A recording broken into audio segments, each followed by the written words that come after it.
coming up on this episode? It's on Spotify and YouTube. I actually got my first episode taken down. I'm so upset from YouTube for medical misinformation. So I've got to kind of go through that episode and take out. It was a wonderful conversation with a woman. She goes by Speaker Lynette on TikTok and other socials, but she had stage 4 metastatic cancer, I think started in her breasts. And she actually at one point stopped her chemo and she did natural modalities, but it worked for her. And she went from 12 centimeter tumor to nothing. And that doesn't, the frustrating thing is the misunderstanding of what medical misinformation is, because that's her story, right? Correct. And the body doesn't read the textbook always. I always say, like, that's a big deprogramming thing that we have to do, though. Oh my gosh, yes.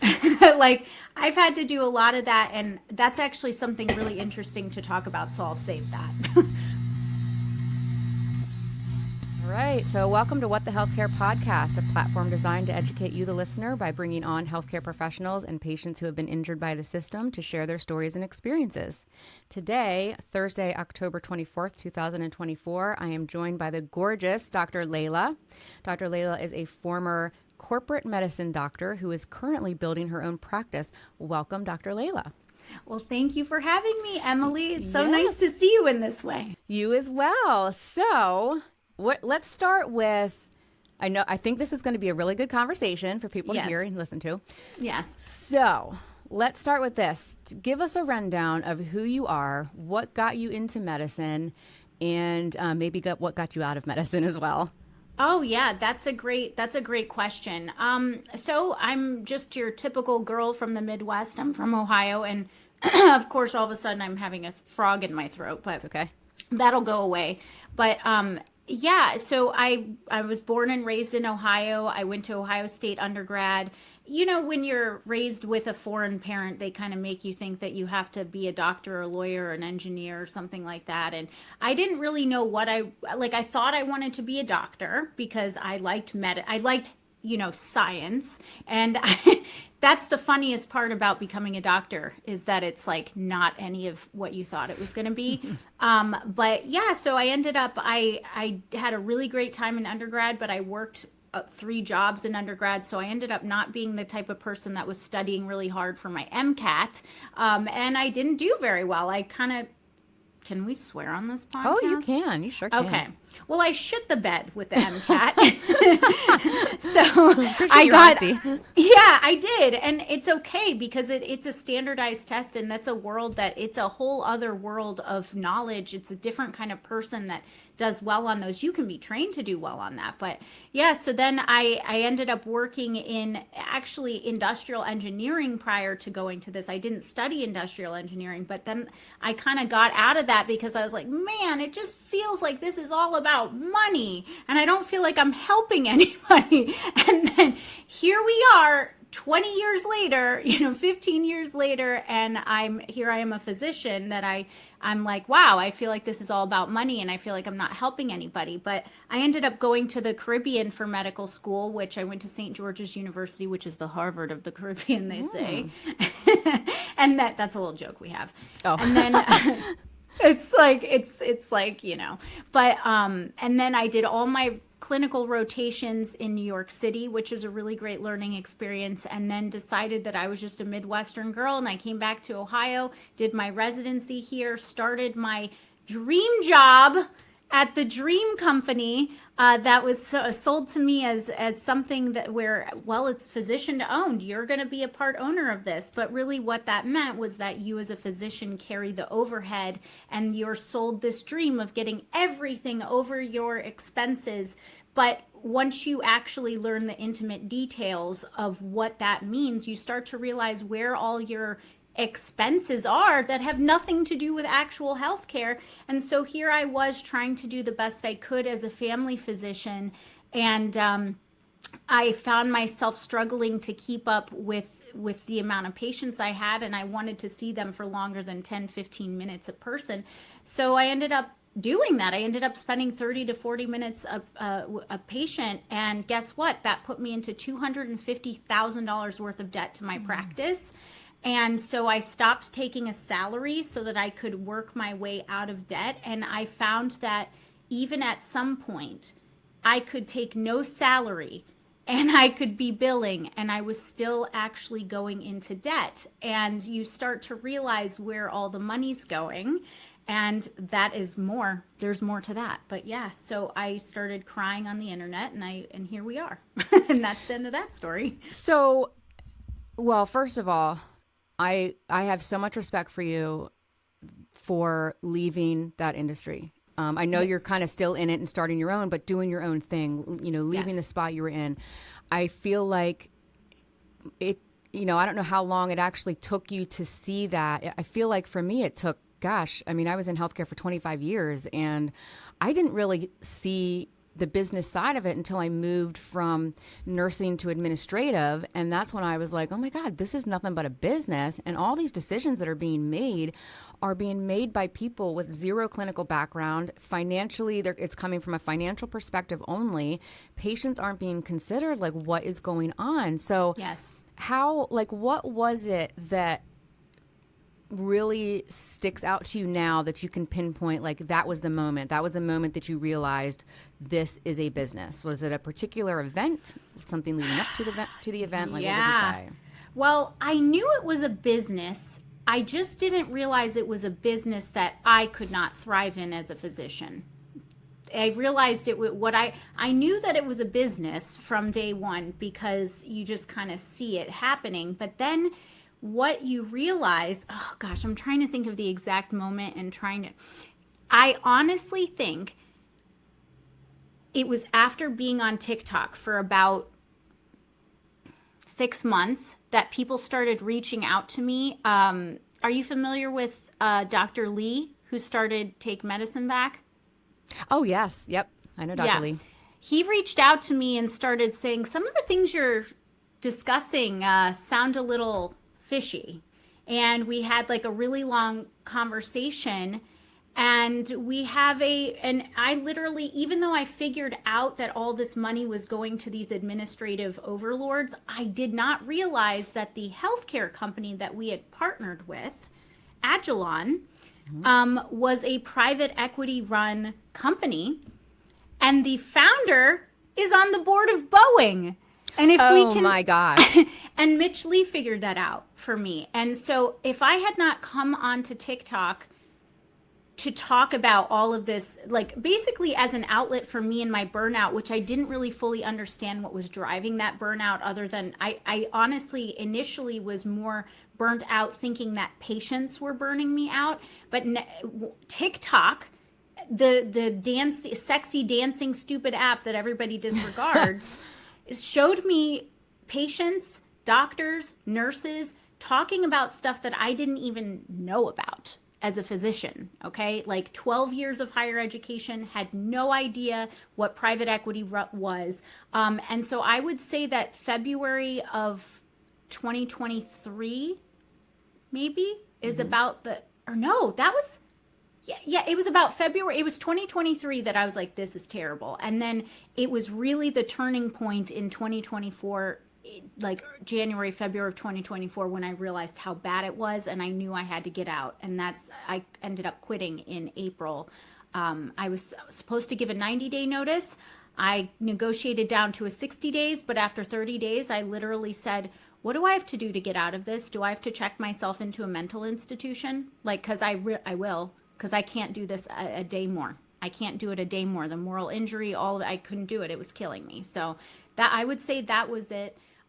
The other things that it's not one thing that did it, and that's the problem. It was that I was a healthcare provider in this system, and during that time, I was going through so many things in my personal life that had to do with medicine. I'm actually a cancer survivor myself. I had stage 3 thyroid cancer before I went into medical school at all.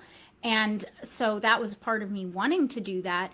And then once I was actually a practicing physician, attending physician, my boyfriend was in a catastrophic motorcycle accident and he was hospitalized for months in the surgical ICU, had no medical attending, like there's so much here, Emily. Like there was no medical person on his team. It was only the surgical team. He had Medicaid at the time because they put him on it for that reason. And so basically the only people treating him were the residents on the trauma surgery team. And they were not doing a great job, in my opinion. And so I was like, I was begging for help, and I'm a physician in that system. And I knew he had like he was like in septic shock, and they weren't doing blood cultures. That Oh kind my of thing. gosh. Yeah. So that frustration was the first thing that started happening. But during that time, my mom also had stage 4 lung cancer. And so at the very same time, we have the pandemic in 2020, 2021, and my mom was diagnosed with cancer in 2020. And then my boyfriend was in the accident in 2021. And all of that together, navigating it was just, it was so eye-opening. And I was gaslit in the healthcare system by my own colleagues. And saying that out loud made me get in a lot of trouble at my work. In fact, I was constantly being emailed by the legal department, the chief medical officer. What will patients think? What would take this video down? Take this down, which were my personal experiences. And I wasn't talking about patients. I wasn't talking about anything, but they didn't like it. And so I would say that the big thing that went click was when I was so miserable. I saw all this happening, and I finally realized who was driving it. And that was the corporate interests, and that had nothing to do with healthcare. And that's kind of when I was like, oh, I have to get out of this. I can't stay in this. This is terrible. So long-winded, but Yeah, no, it's okay. First of all, feel free to ramble. And this is what this platform is for.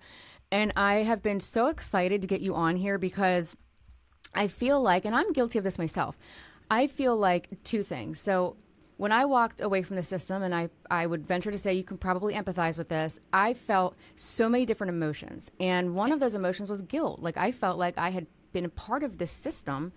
Although I thought I was helping people, was I? And was I part of that, gaslighting? Did I gaslight patients unbeknownst to me? It wasn't intentional.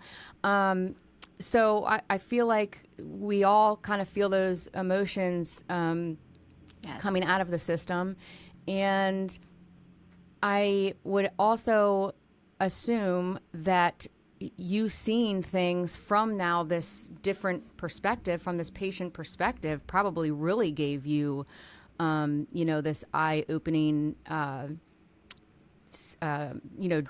perspective. Yes. And so, but what I was going to say is, I've been so excited to get you on here because I feel like doctors take the brunt of everybody's frustration with this system. And I think it's important that we educate the public, because this is never going to change until people are educated into what's really going on. And so doctors are the face, and they get the brunt of it. And they have no idea just how tied doctors' hands really are. So I want you to go into that, those things with as much detail as you possibly can, because I think it's super important. Absolutely. Yeah.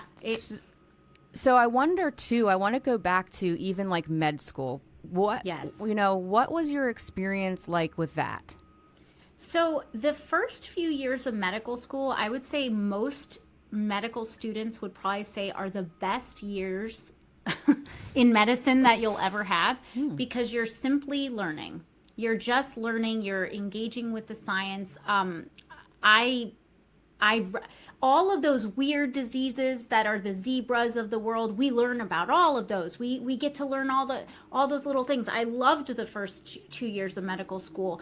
It's the moment you step into a hospital that you are like hit in the face with like all the other aspects. So the first thing is that you don't actually, if you've never been in healthcare before, which most people haven't before they go into their professional degree, I'm sure you remember this the first time you went, even from nursing clinicals to just practicing, you don't know, like even just checking, knowing what an ostomy is, knowing little things like that, knowing what anything means, you don't know. I didn't know what the things were on the wall. I didn't know how do you even look at something? How do you look up something on the computer? How do you fully apply everything that you've learned. And so you're reliant in that moment to learn all these practical skills by your peers, in your residents, your attending physicians.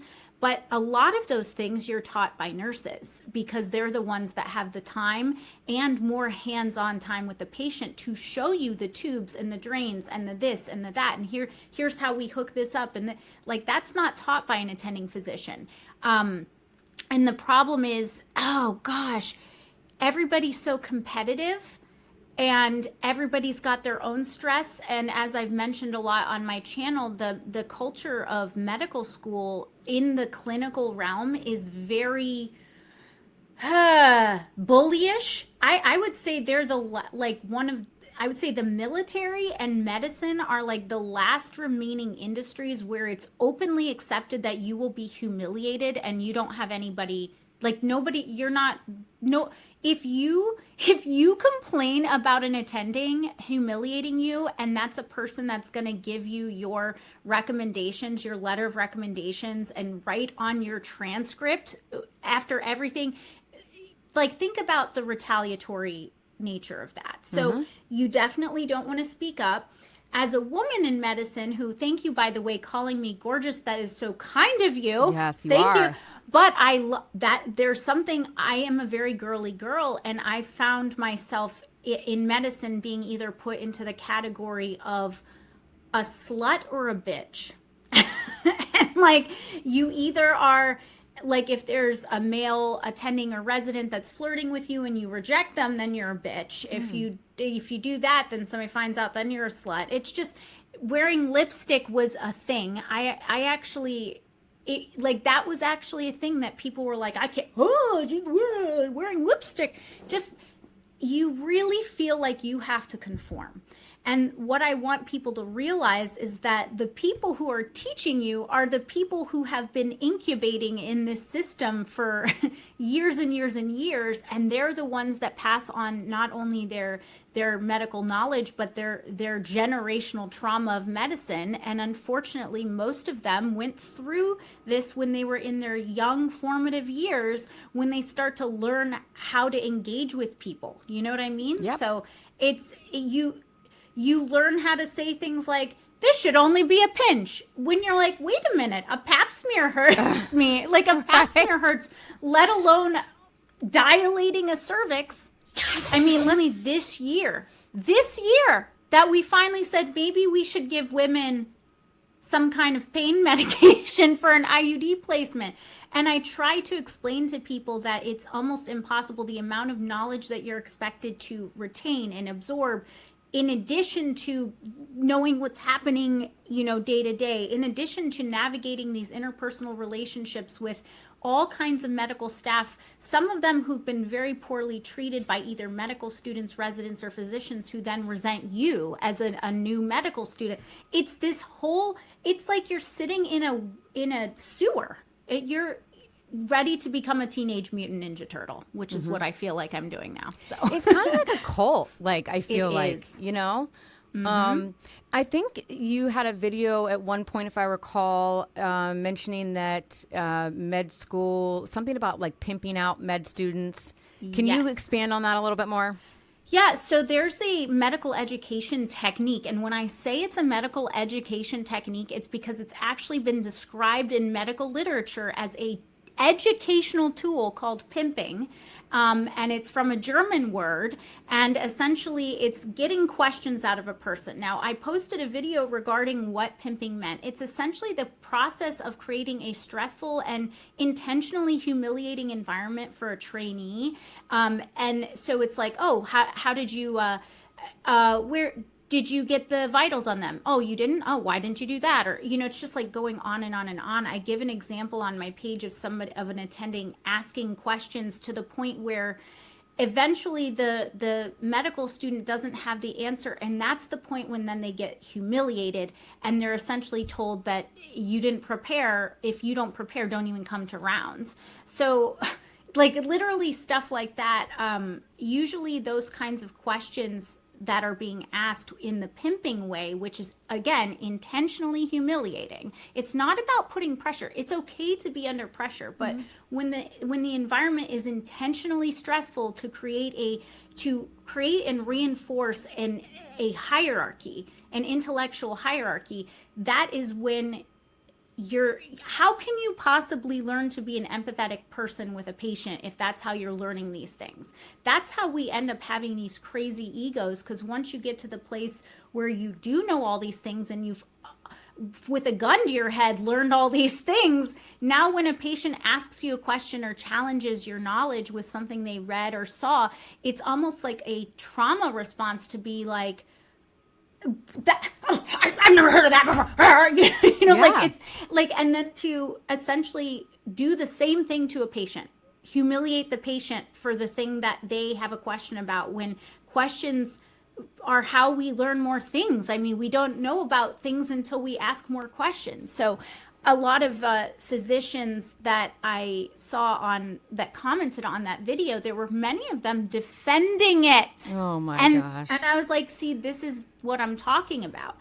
There's this old school generation of doctor that thinks that if you have not suffered tremendously, then how can you ever possibly handle something under pressure? You know what I mean? Like, how could, and to me, that's a silly, I don't think you have to humiliate people to get that, to be under pressure. Like, it's already pressure.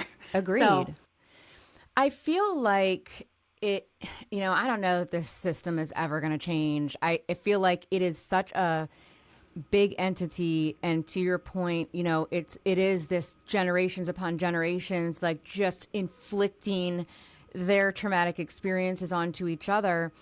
But I do feel like, at least in the past few years, there are more and more and more of us standing up to it and walking out of it. What do you think that stems from? Like, why are we? What's happening to us? we're getting to the point where I think the second that physicians realize that they are disorganized labor, once we realize all the work we're doing, like the work kept going up and up and up. And for anybody who is listening that isn't like involved in this, it's all the administrative burdens that are placed on us by the insurance companies to essentially receive reimbursement for the services that we're doing. Instead of asking you, if you come to me and you have my services, instead of me billing you directly, I submit to your insurance company. And it used to be that you go, hey, I did this thing for Emily. Can you please pay me back? And they used to be like, sure.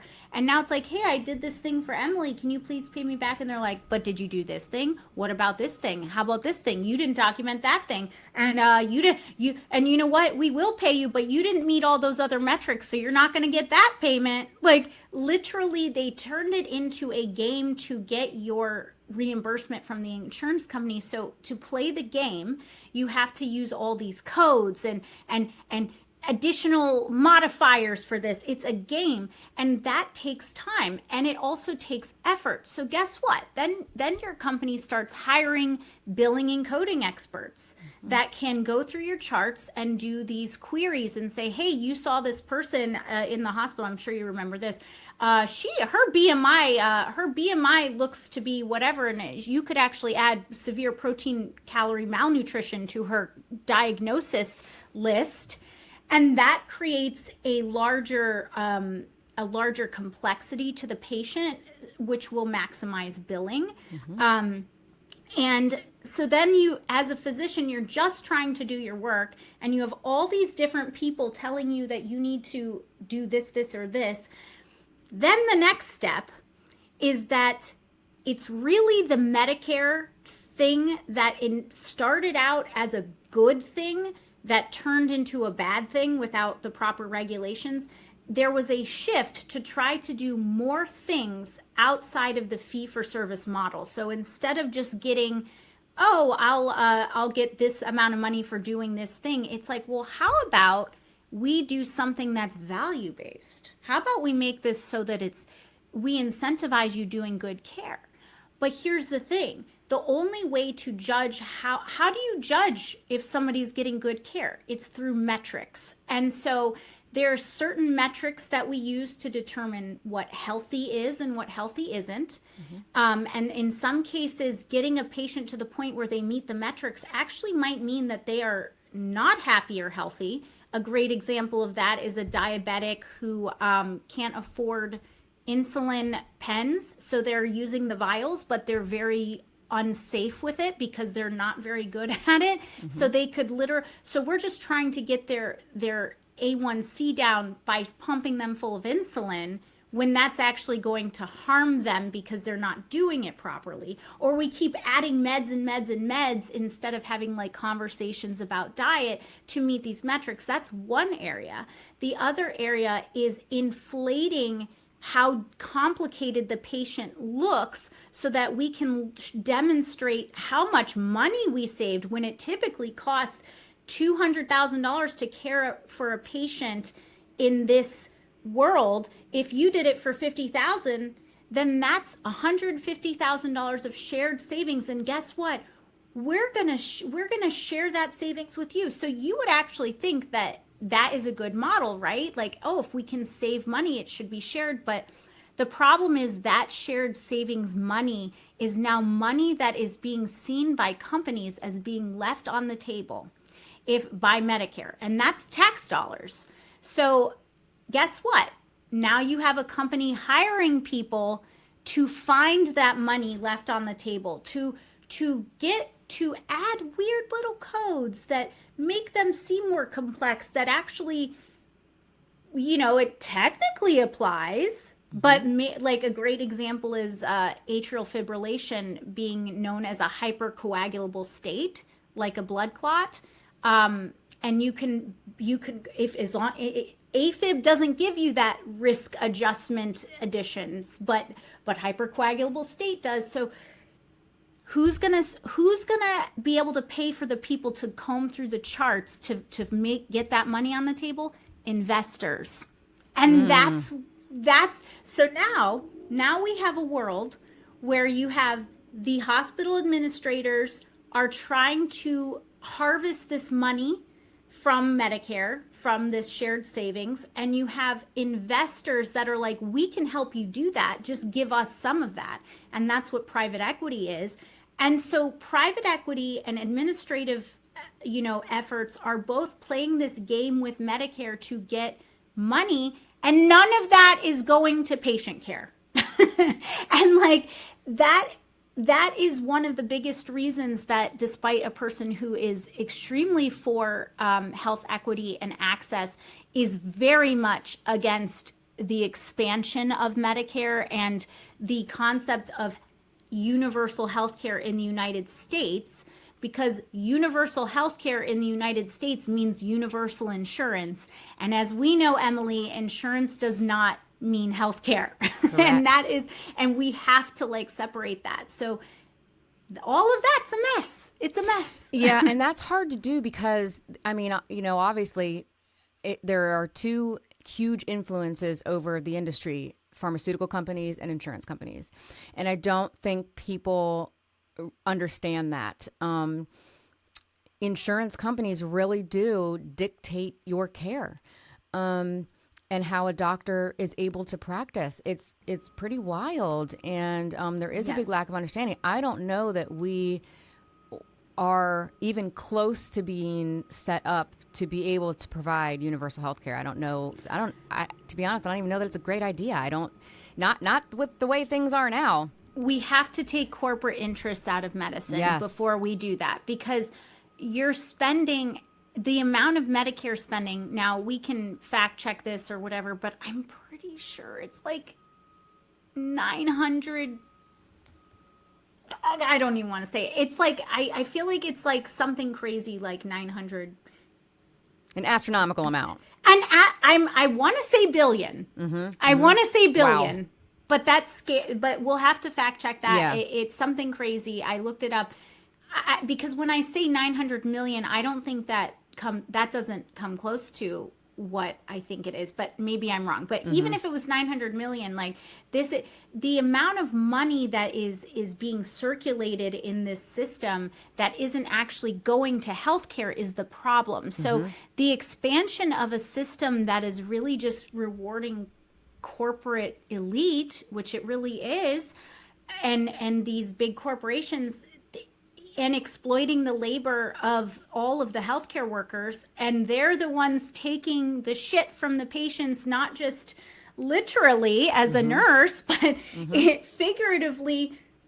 When everybody's pissed off, guess who they get mad at? To your point, the forward-facing person, the doctor. The doctor that they think is doing nothing for them and making this huge salary. And I can tell you, I have not taken a salary. It's now 2.5 years. And the only reason I've been able to do that is because I had a mother that passed away and I was her only child. So that's the only reason I've been able to live. But I think the only way we're going to get out of this is for us to boycott the system. And that means for us to systematically support legislation that reduces our reliance on insurance.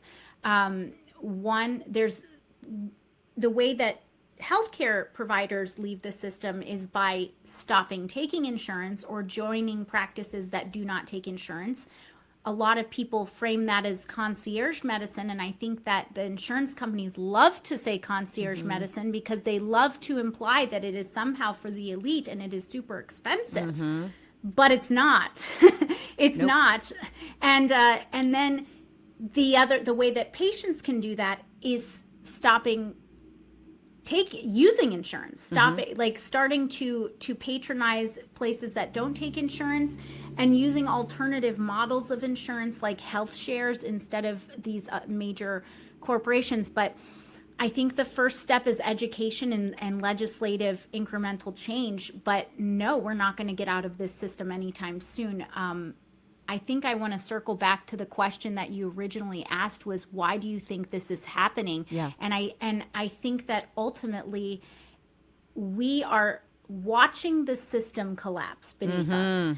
And I think those of us in healthcare are starting to be scared of what this is going to look like for us when we get older, because we see that why would anybody in this country ever want to be a doctor, a nurse, a cop, or a teacher?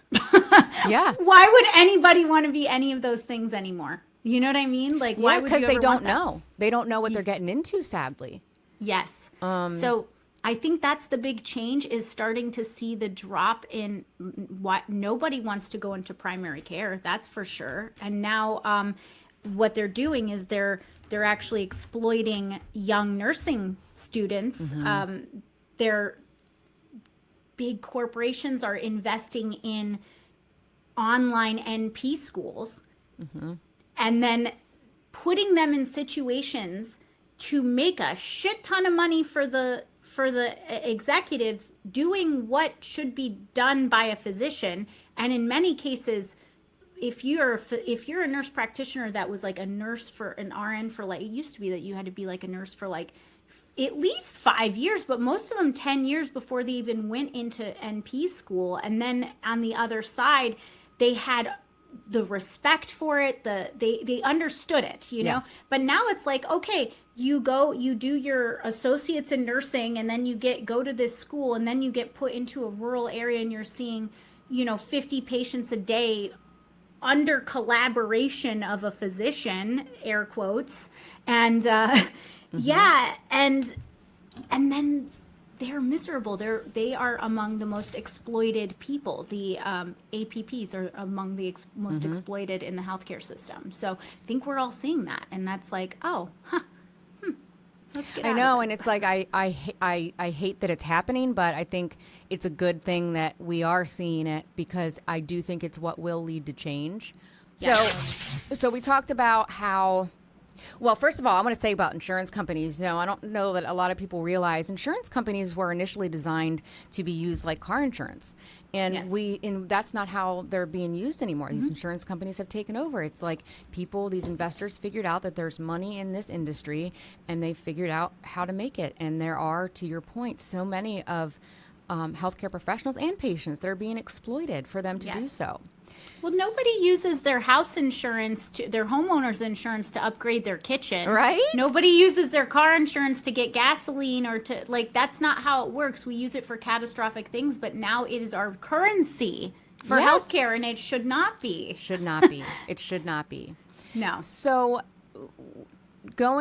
so we talked about the insurance companies. Now, what about pharmaceutical companies? Like, I don't know what a curriculum looks like in med school because I've never attended, but from what I understand, that there is a large percentage of it that is directly funded by Big Pharma, at least in the United States. So I saw that you said that, and I don't know about that. For me personally, I never had any brand. I actually find I think the big pharma influence is getting worse because of pharmacy benefit managers, not necessarily because of their influence on medical education, but I don't have any data about that. All I can tell you from my perspective is that for the first 2 years of medical school, you have you don't learn any brand names of medicine. Like, you don't know Xarelto, you know Rivaroxaban, like, you don't know anything like that. And you actually have kind of a shitty pharmaceutical education compared to pharmacologists, like pharmacists. Like, they have way more. We have 1 semester of pharmacology, and it's usually like an afterthought of like, oh, here's everything about the diagnosis. Treatment is something that you start learning, like, actual how are we going to treat this is something that you start learning in your 3rd and 4th years, which is and then in residency. And that's the area that I wonder if has more influence by pharmaceutical. I'm trying to picture it. Could be. Do you think there is enough emphasis on nutrition and This is a great preventative and holistic modalities? So here's the interesting thing about this. I think that the actual prevention, at least in family medicine residency, was completely drilled into us from an academic and a scholastic standpoint. But the practicalities of implementing that when you have 15 minutes with somebody, it's just impractical. But alternative and holistic and functional medicine, I would say, is very much looked down upon by the academic world. But that's one of those things that it's like, why don't we regulate vitamins the way we regulate pharmaceuticals? Because if we did, then we would be a lot more confident prescribing these things, But I would say that if we're being indoctrinated about that, it is very subtle and is much more insidious, and I wouldn't doubt it, to be honest, Emily. Like, I have not had my full, because there's a lot of things, like, when I think about my education and the way I want to treat, it's just that when people come into the office and they have 10 different problems, and one of them is diabetes, but their issue is their nerve pain and their back pain. And so what are you going to do? Like, how are you going to spend the time talking to them? Then you try to refer them to a nutritionist or a dietitian, but you have no control over the way they're talking about stuff. I have no idea what their influence is on stuff. This is also where the pharmaceutical this is where I would say the pharmaceutical industry, it's not so much in the education. It's like, okay, now the pharmaceutical places will buy us lunch, and they will give us samples, and that makes it much more easy for me to say, you know what, let's give you Janumet instead of prescribing, regular metformin. Let's give you this, and I have a sample of it. Here you go. And that's how it has influenced me. I have a mixed feeling about it because I learned so much from the pharmaceutical reps about new medications, especially new things coming out for things like menopause and a lot of new meds for women. The whole GLP-1, like, there's so many good things The problem is the lack of regulation of where profit is and the margins, the markup margins. And a really good way to see that is Cost Plus Drugs by Mark Cuban. He is essentially eliminating the middleman. He is taking it directly from manufacturer, marking it up 15%, and it's very transparent, and then adding a cost for the pharmaceutical labor, the shipping, and this and that. And then you see, wait a minute, what? And the way patients are starting to realize that insurance and such is bad is through the drugs. Once they realize that they can get a medicine cheaper without processing it through insurance, that's the first area for me to go, aha, you're getting somewhere, aren't you? That's a good point. But the pharmacy benefit manager, I believe, is the linchpin of the pharmaceutical industry getting way out of control. I don't know how much you want to go into that right now. Well, I mean, we can go into as much as you want. I think, it's like I know we touched on this in the beginning, but you come out of this industry and like you go down these rabbit holes and you go through these emotions. And like for me, I'll admit when I first came out, it was like I hated the system. I wanted nothing to do with it. I never wanted to see another doctor for the rest of my life. And it wasn't, again, like doctors get a bad rap. And I always like to preface in my videos, doctors are not bad. They're not bad people. Are there some? Probably. And there's some bad nurses. There's bad in every industry. There's bad everybody. Correct. Yeah. But for the most part, they're good people trying to do a good thing, but their hands are absolutely tied. And so, but I have, since learned that, there is a place for pharmaceuticals. There's a place for Western medicine, and there's a place for, holistic care. It would be great if we could combined. Yes, so just gonna say, if we could combine them, wouldn't that be amazing? But it's like for whatever reason, it probably stems back to Rockefeller in that era when things came out, the Flexner report. But I think there is this one or the other, and I hate the one or the other. Same. I hate it. I also think that the majority of physicians would agree that the best, honestly, if everybody ate clean, reduced processed foods, exercised, got good sleep, good hydration, managed their stress level, then we would be working with a very healthy population of people. But there's also a side of the society that is pushing us to fast fixes, and that is the toxic productivity environment. It's like, okay, especially women who are expected to be. Are you a mother, Emily? I don't know. Yes, I have 2 adult children. Yep. So damn, you don't look. You shouldn't have adult children. Oh, thank you. But I guess with the time, I guess if if like you've gone through nursing and good for you. Well, good thank for you. Thank you. But a woman that's expected to be a mom and a full-time worker and also create a healthy environment for everybody. Yeah. Manage her stress levels, sleep, exercise. Like what? Forget it. So one of the reasons why I think physicians get a little frustrated with this industry that it labels itself as functional medicine, which I believe we should try to find other ways of communicating it so that we don't find ourselves in opposition, is the room for exploitation of that. Room for exploitation of people's desires for something that could fix them with a pill. But they no longer trust the pharmaceutical industry, so they're being shown this Golgi berry vitamin. You know what I mean? Which doesn't have regulation. And I think that a really great example is I was on vacation. I have family members all over the walks of life, and I have a group of family that I went on vacation with, and the husband has current blood clots and he's taking capsaicin tablets. And I was like, ugh.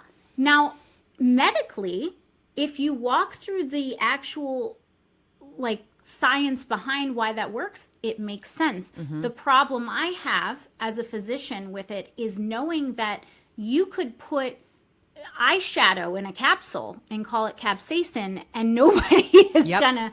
So the best way to be healthy is to consume whole foods. But now we then get to inflation. We get to the cost of whole foods. Like, I gotta be honest, this is gonna sound like a Marxist thing, but when you look at all of it, it all just comes down to money. Yes. It comes down to pure greed and capitalism that is ruining our health all around, creating markets for exploitative things like this, which gives that a bad name, which then reinforces the negative opinions of physicians in this traditional world, which then makes them look like gaslighters when sometimes these things work. And here we are. Here we are. Like that. No, you're absolutely right. And like when you mentioned the goji berry, like, yeah, so perhaps the goji berry does work and there is research behind that. But what are you getting when you're buying that supplement? Because there are no regulations behind it. So no, I especially, well, I was going to say, especially when you're buying it from like online stores like Amazon, there's so many sellers on there. It's just impossible. You just don't know. The regulations for that. The sellers, they as a marketplace, like this is a capitalistic environment where the marketplace is protected. We don't know. We're not the ones selling this. We're just a marketplace. We didn't make that. And those are the types of little things here and there that are insidious, that it creates these narratives. Sadly, I think that this is the big overarching thing, Emily, is that if anybody's expecting any political party to actually support improvement of healthcare in the current climate where there's so much dark money that you don't know who is funding any campaign, it doesn't matter. Both sides are using emotional rhetoric to, appeal to certain people depending on what their beliefs are. But at the end of the day, let's ask ourselves, when's the last time we had any meaningful reform with healthcare that actually made you feel like you were getting healthier? I don't remember any in my lifetime, and that's because, to your point, these big corporate pharmaceutical industries, insurance industries, to me, they're coming together in these super PACs and calling themselves holistic medicine free for all for America, donating to this campaign, when really it's Pfizer, United Healthcare. And who's protecting the consumer? Nobody. Exactly. So the biggest campaign issue, in my opinion, that is conspicuously absent from any politician's mouth is campaign finance reform. That's the biggest thing, because I think that is the first place for us to truly see who is. Yes. Who are you? Because there is in medicine, there's the Sunshine Act. Yep. You can go to open data payments for Medicare and see, is somebody paying your doctor from a pharmaceutical company? You can look me up and you can see it's like $20 from Amgen, you know what I mean? Yeah. From a dinner that, like something like, you can look that up, but we don't have that we don't even have that for politicians, the people running our country. I know, isn't that crazy? It's crazy. And it's like, but here we are, we the people. I mean, there's so much. Why do we allow this? Why do we allow this? We as people allow ourselves to get sidetracked emotionally. Yes. We get, everything becomes divisive tactic. Yes.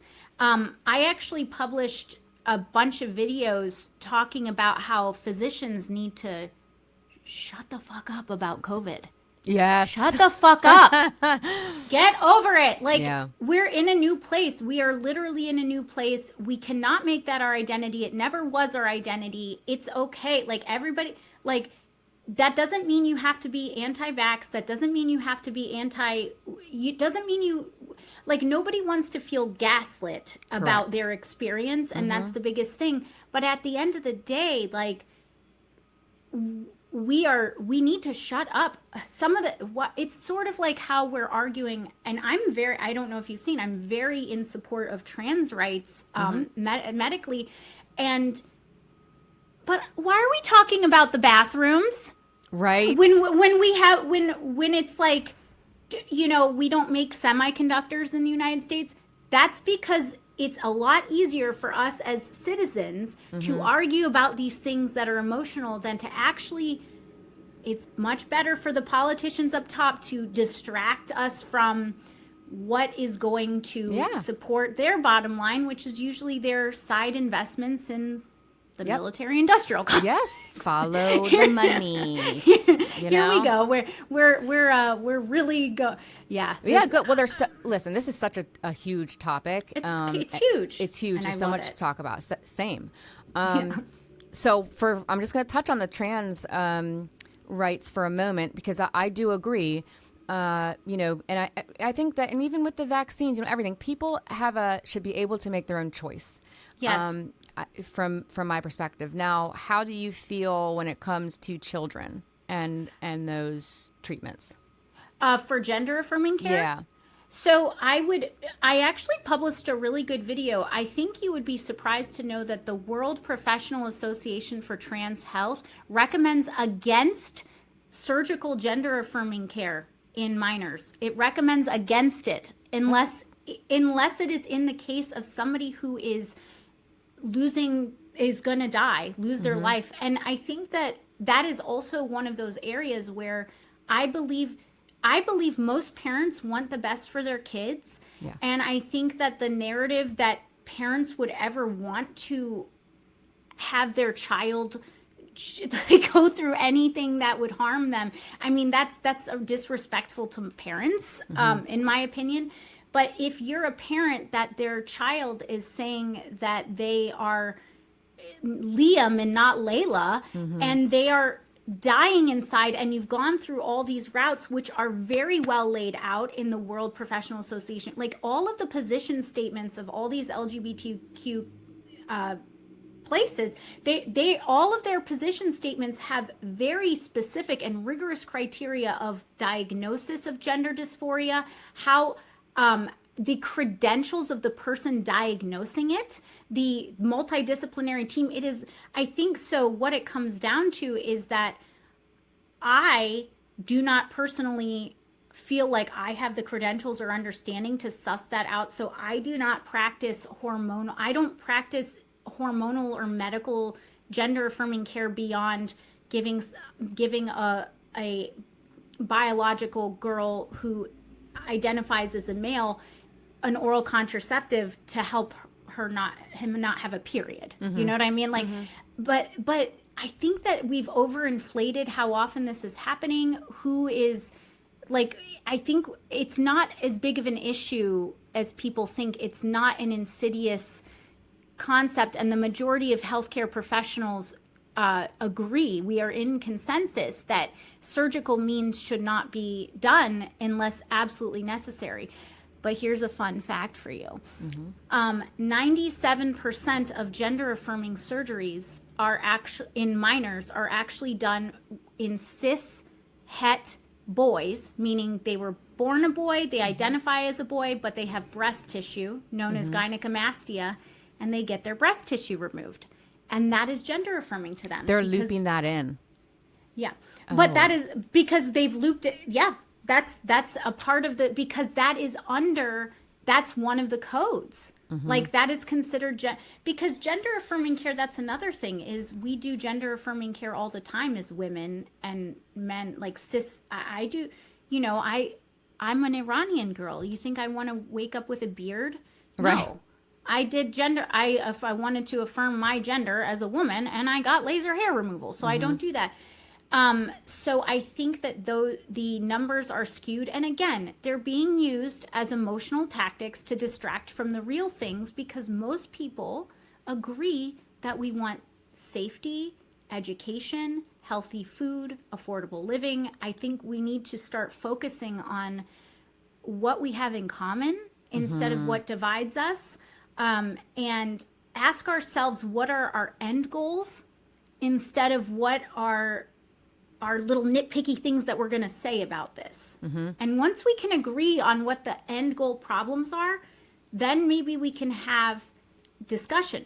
However, that will never happen unless we have campaign finance reform, because our politicians are always going to want to pander to the people the big organizations that are going to donate money to their campaigns. So even if they personally don't believe in a certain thing, they're certainly not going to piss that group off.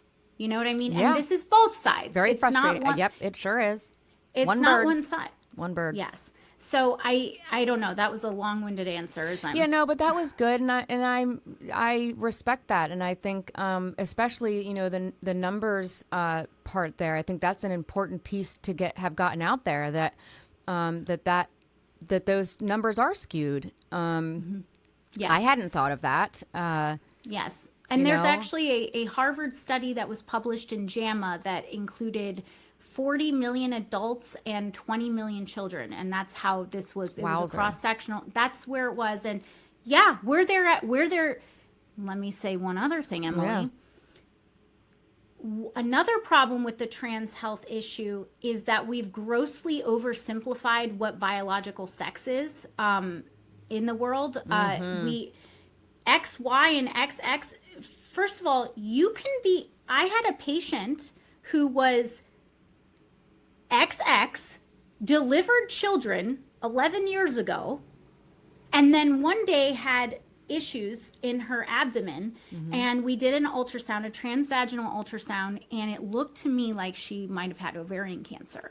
They did a biopsy, and it was testicular tissue. Oh my gosh.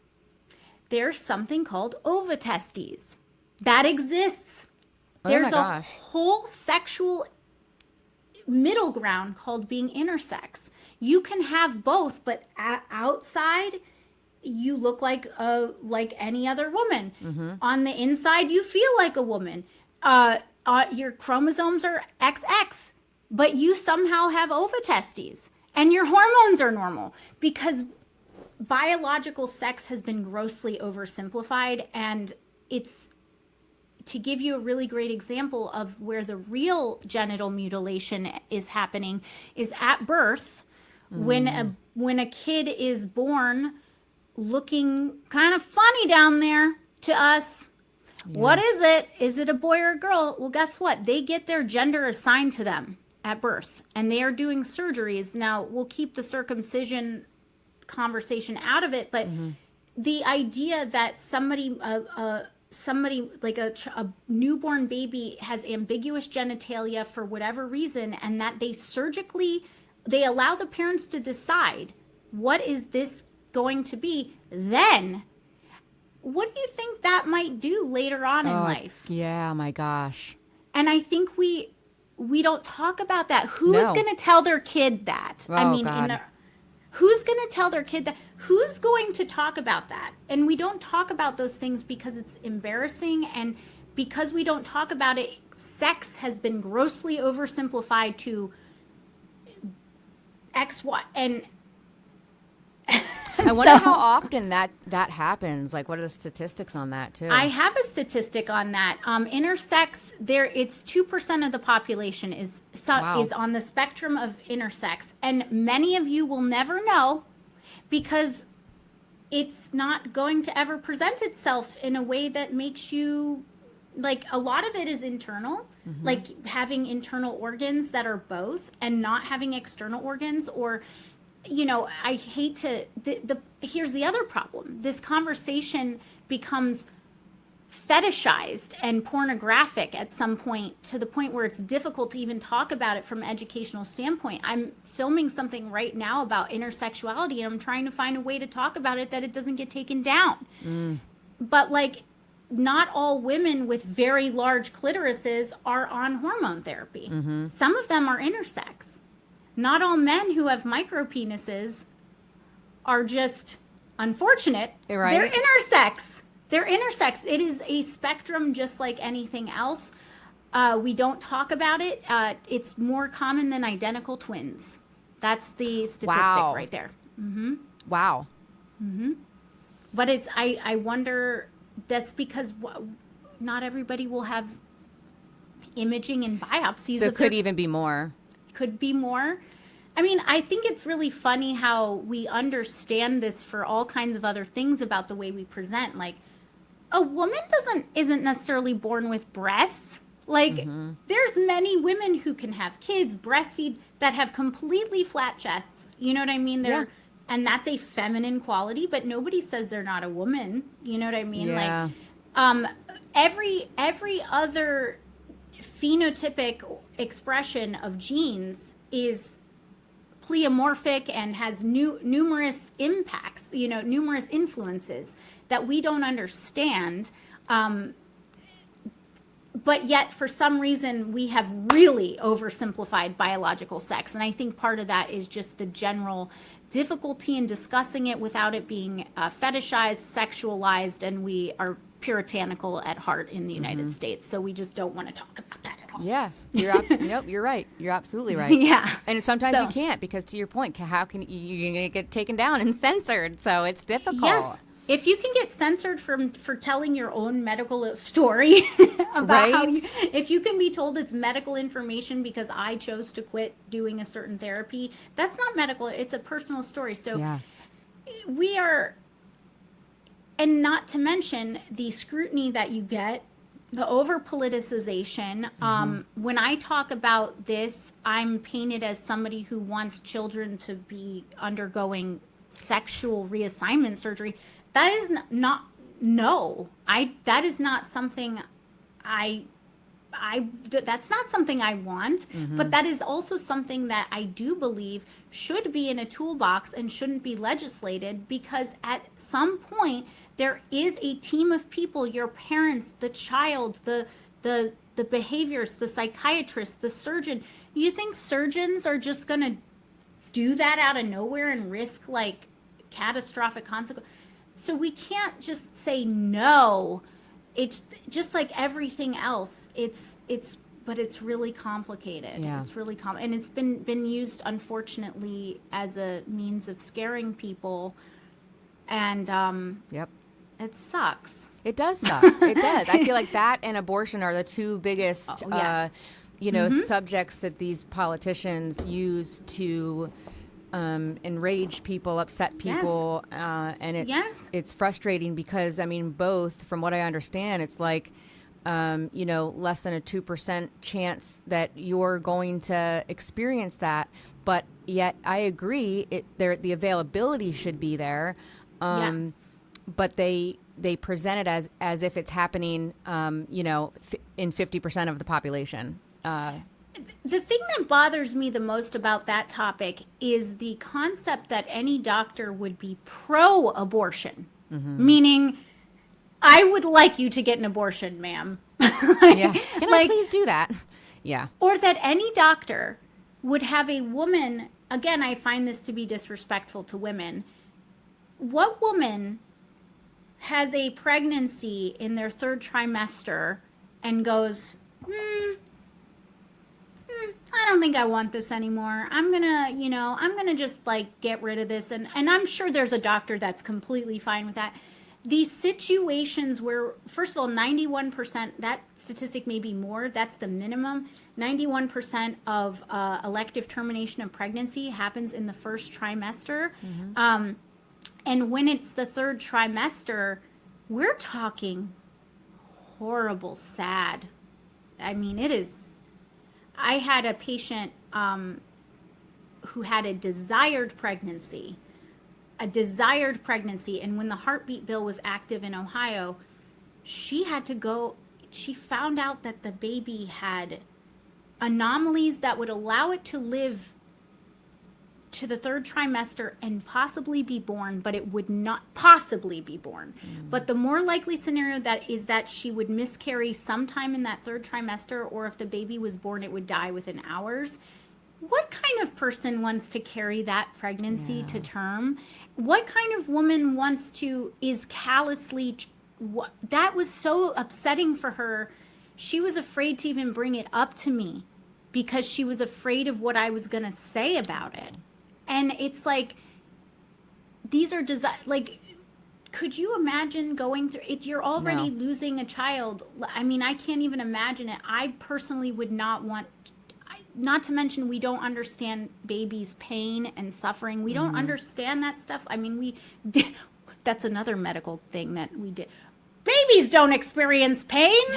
You can just give them a little drop of sugar on their tongue. They don't have pain.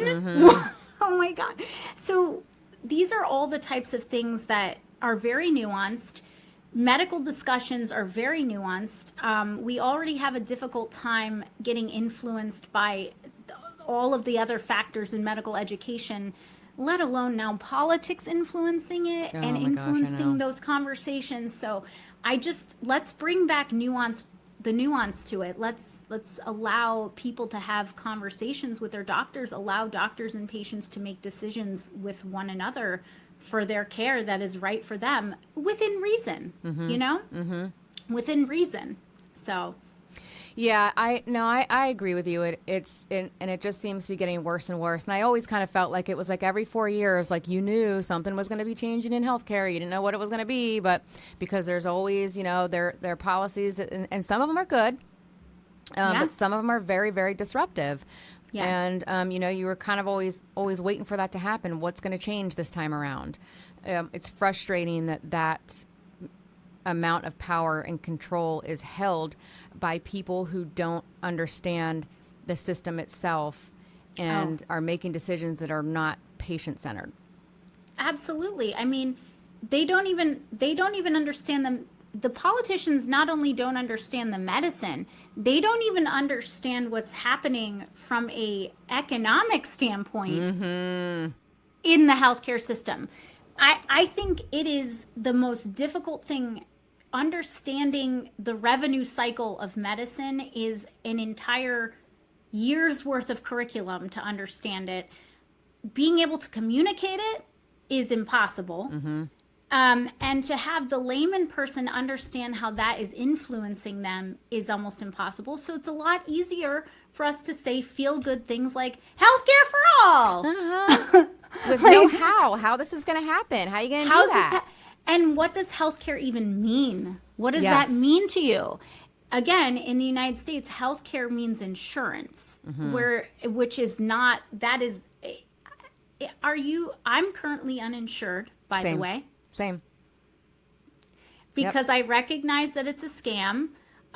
We luckily also have little laws in Ohio that make it so that your medical debt cannot go on your credit report. Nice. As it shouldn't. Because, I agree.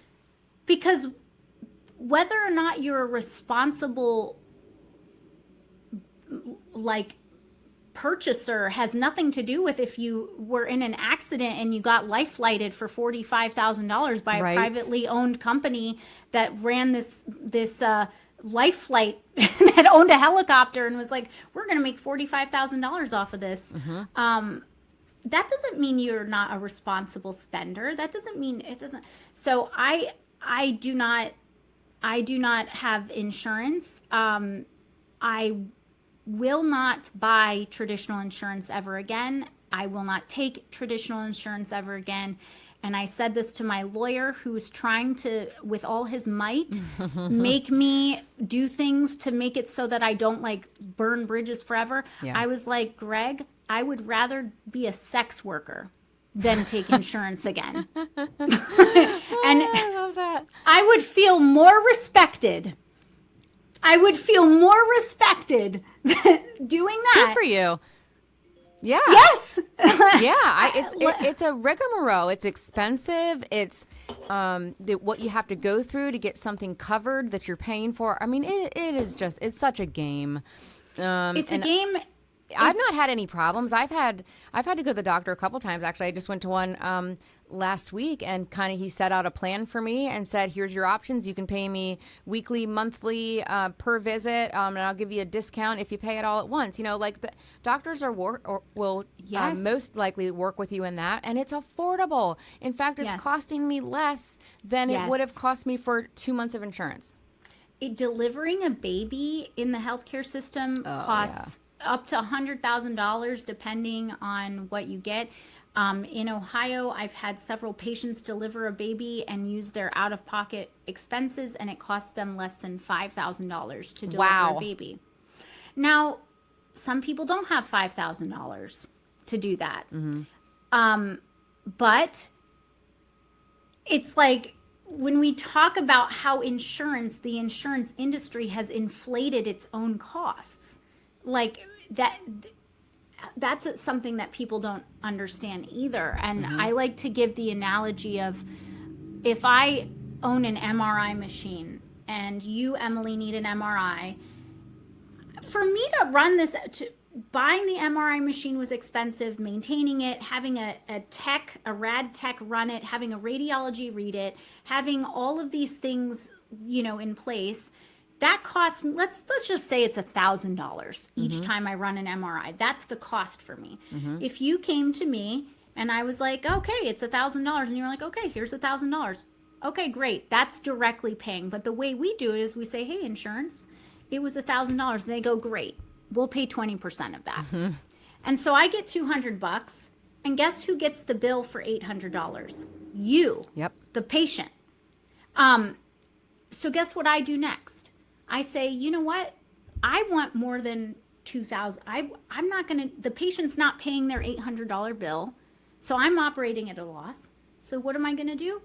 I'm going to tell the insurance company it's $5,000 so that I get my 1,000, and I don't give a shit about anybody else. At least I get my 1,000. But now what are you, the patient, responsible for if they're only paying 20%? $4,000. And that is how insurance inflates the cost of care. And they literally, I always call it's like racketeering, like the mob, like buying, it'd be a shame if that building burned down. You better pay up so that you can, literally that's how insurance is it's like, well, what happens if you get that? What happens if you get that life flight? Yes. It's like, bro, the reason the life flight costs $47,000 is because you did that. You did that. That's a perfect explanation. I agree with you 100%. It is these hospitals, practices, doctors are not getting what they need to be paid out of the insurance companies, and so they have no choice but to raise those prices. And then it's a trickle down effect. Yes. Take insurance out of it, man. What this whole industry would be something different if insurance was just taken out.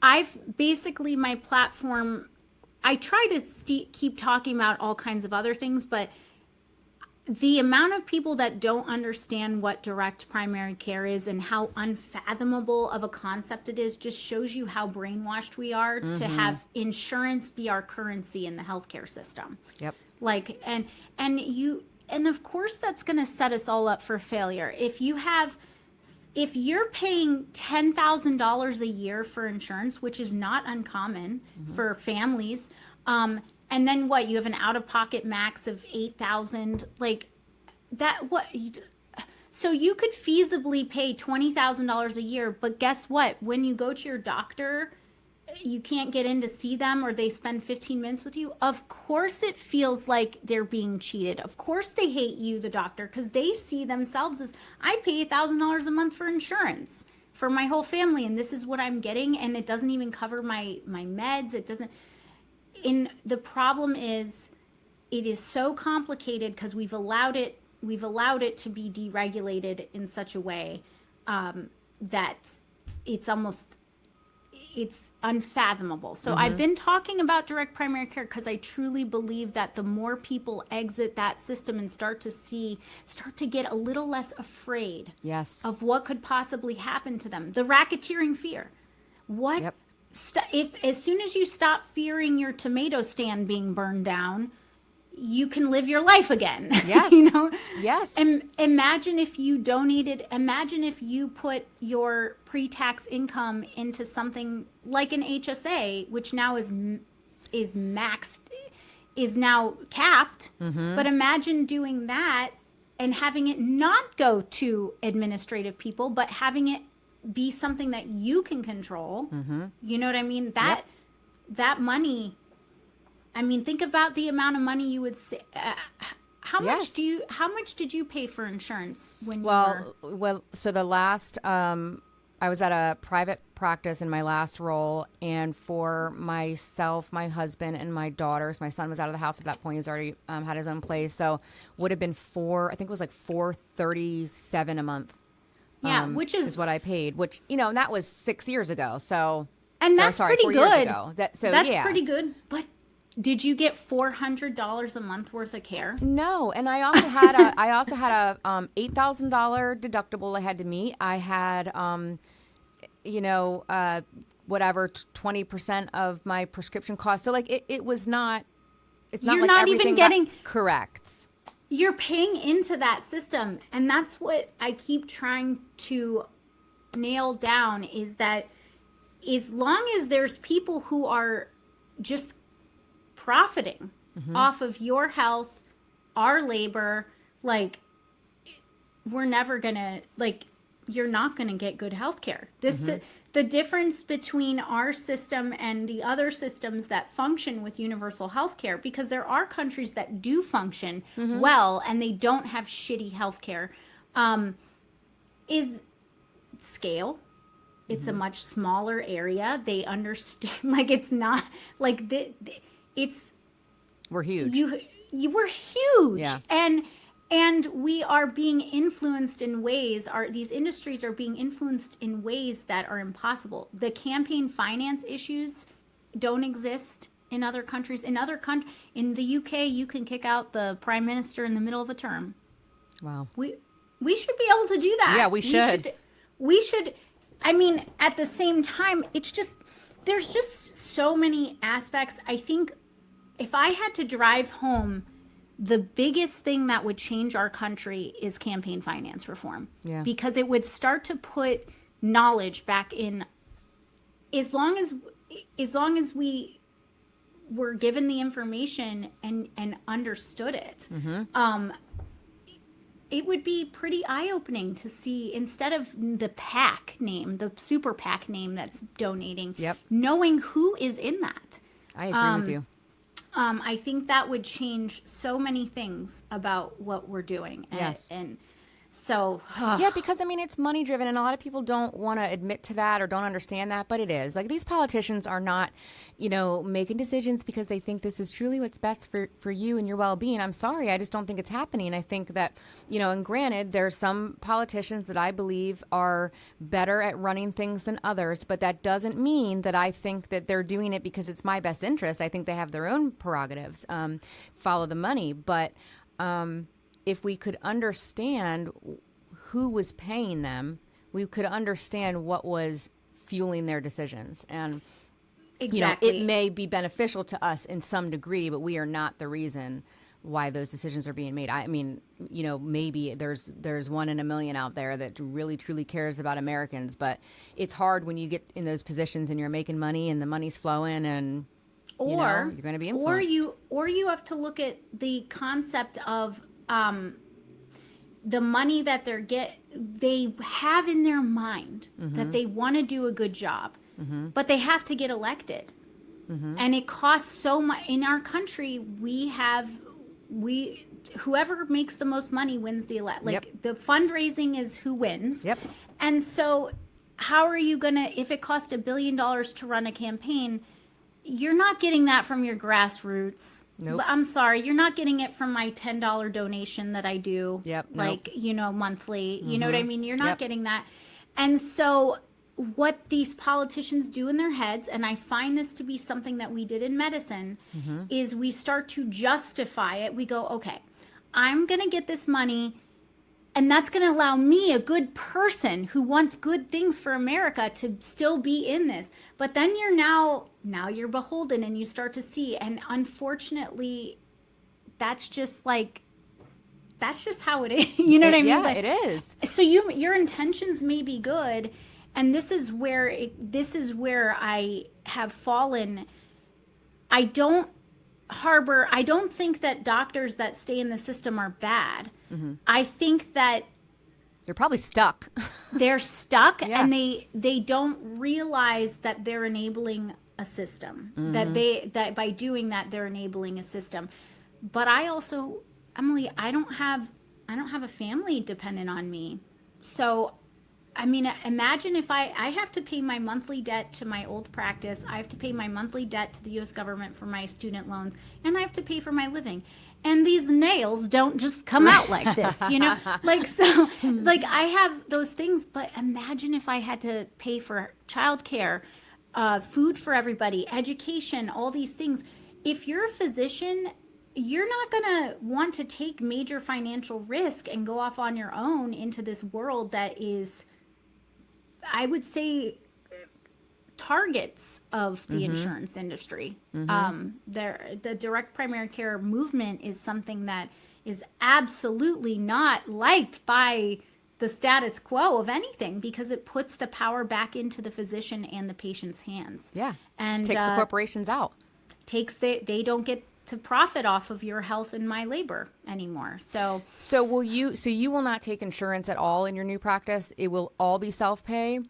yes. Do you think that there's room for some of these providers? Because I do agree. I think a lot of them are stuck too. That you come out of med school with such a high amount of debt in most cases. Like providers aren't making a profit until it typically takes years and years and years before they dig themselves out. So do you think there's room for them to open their own practices, or these entities that they start, they take insurance, but maybe do a separate self-pay route and just really encourage self-pay? Or you think it just needs to be all or nothing, like take the insurance completely out? I think it's impossible at this point. I don't think, as a person who went through this, I don't think I would have the business acumen to start this out of residency, because not for nothing, I didn't have the education to run a business. And it's sort of like home ownership. I would never build a house from the ground up before having owned a home in the first place and figured out what I like or don't like about a house, because you don't really like little stupid things like having first floor laundry is something that people don't understand the benefit of it until it's, or second floor laundry. Like, like little things like that you don't realize make your life so difficult until you've gone through the difficulty. And unfortunately, I think there's a few routes. MDVIP is a company that does both. They do bill your insurance, but they also have a membership fee that is much smaller. I think like $50 a month for most providers, which is pretty valuable. But they're getting that subsidized by, they still bill insurance. So you kind of, as a doctor, at this point, it's up to people like me and other people like-minded people to create a space and mentorship for outcoming primary care physicians. I would say that I'm going to take medical students to come shadow with me. It would be really awesome if we could standardize some ways for people to start their own direct primary care practice. The biggest problem is making sure that you're not accidentally breaking a ton of laws that exist that you don't even know exist. Like just weird, but a lot of the compliance things have to do with insurance. Yeah. So it's difficult, because I don't want doctors to just be rogue and not be held accountable for anything that they do. But yeah, so I do think that the middle ground, I tried to do the middle ground. I actually, when I was at my previous company, I was like, hey, can I please start charging a membership fee for people who want different levels of access? And I actually created a tiered system so that I could sort of say, hey, I understand you want to be seen tomorrow, but that's not possible unless you're in this, They wouldn't let me do that, and I didn't understand why. And they were never explaining it. They were telling it. They were they were gaslighting me, telling me, oh, it's because patients won't do that. I'm like, what? Or this? How do you know? No, it's because insurance companies, their contracts between the health system and the insurance companies are like, we're not going to reimburse you this much. If you're also getting membership fees, then we're going to reimburse you less. This is also the problematic, Emily, I could talk all day, but the problematic thing about both sides right now, talking about the tipping stuff, like tips, but not taxing tips is the first step to putting a huge class of people at risk of losing all of their wages, because as soon as a company gets an idea that, hey, your tips aren't taxed, so we don't have to pay you as much anymore. And so now we're all reliant on the goodness of everybody, and the changes of the economy. If you're in a downturn and all of a sudden you don't so now I'm you're making really less, and so your tips are less too, because everybody, it's and the reality is that the people in that economic strata, they're not getting taxed in a way that, like, on those tips, in a way that is making a substantial difference, because they don't usually make as much. So it's really another one of those dumb campaign things that doesn't make sense in practice, and both sides are like leaning into it. and it's a Band-Aid. It's just, and this is what happens, these Band-Aids, instead of fixing the real issues, we are putting Band-Aids on things, and then in turn it's creating 55 more problems. Maybe let's make it affordable to live in the world. Yes, yes. Like, maybe make childcare affordable. Childcare is a major issue right now. I get a lot of criticism for not having children. What a weird thing, by the way. Yeah. Like, how dare you? I'm like, well, first of all, I don't have a partner. And right. I've seen how hard it is. You think I'm going to do? No way, man. I don't think I could do it. I could do it, but I wouldn't be happy. But the point is, there's all these things that we just really, it just all comes down to corporate greed. Yes, it does. Yeah. It does. So, okay. I don't want to spend a lot of time on COVID, but I do want to mention one thing about it. My thought on this entire pandemic is that it has led to a lot of people who no longer have this blind trust in the system and in their providers. And I don't necessarily think that's a bad thing, because I think that they've learned to, take their health a little bit more seriously, and maybe are seeking different modalities for themselves. But it's also created a very negative, especially again, for the doctors. So what are your thoughts on that? Like, where we are, how it changed things, where we are now, and can it go back to the way it was, or are we past that? And is that a good thing? Well, I think the politicization of it is what ultimately made it a problem. I think we have to remember that there's a couple different pieces to this, right? Like, at the very beginning of the pandemic, what we saw happening in New York was real. It was really happening.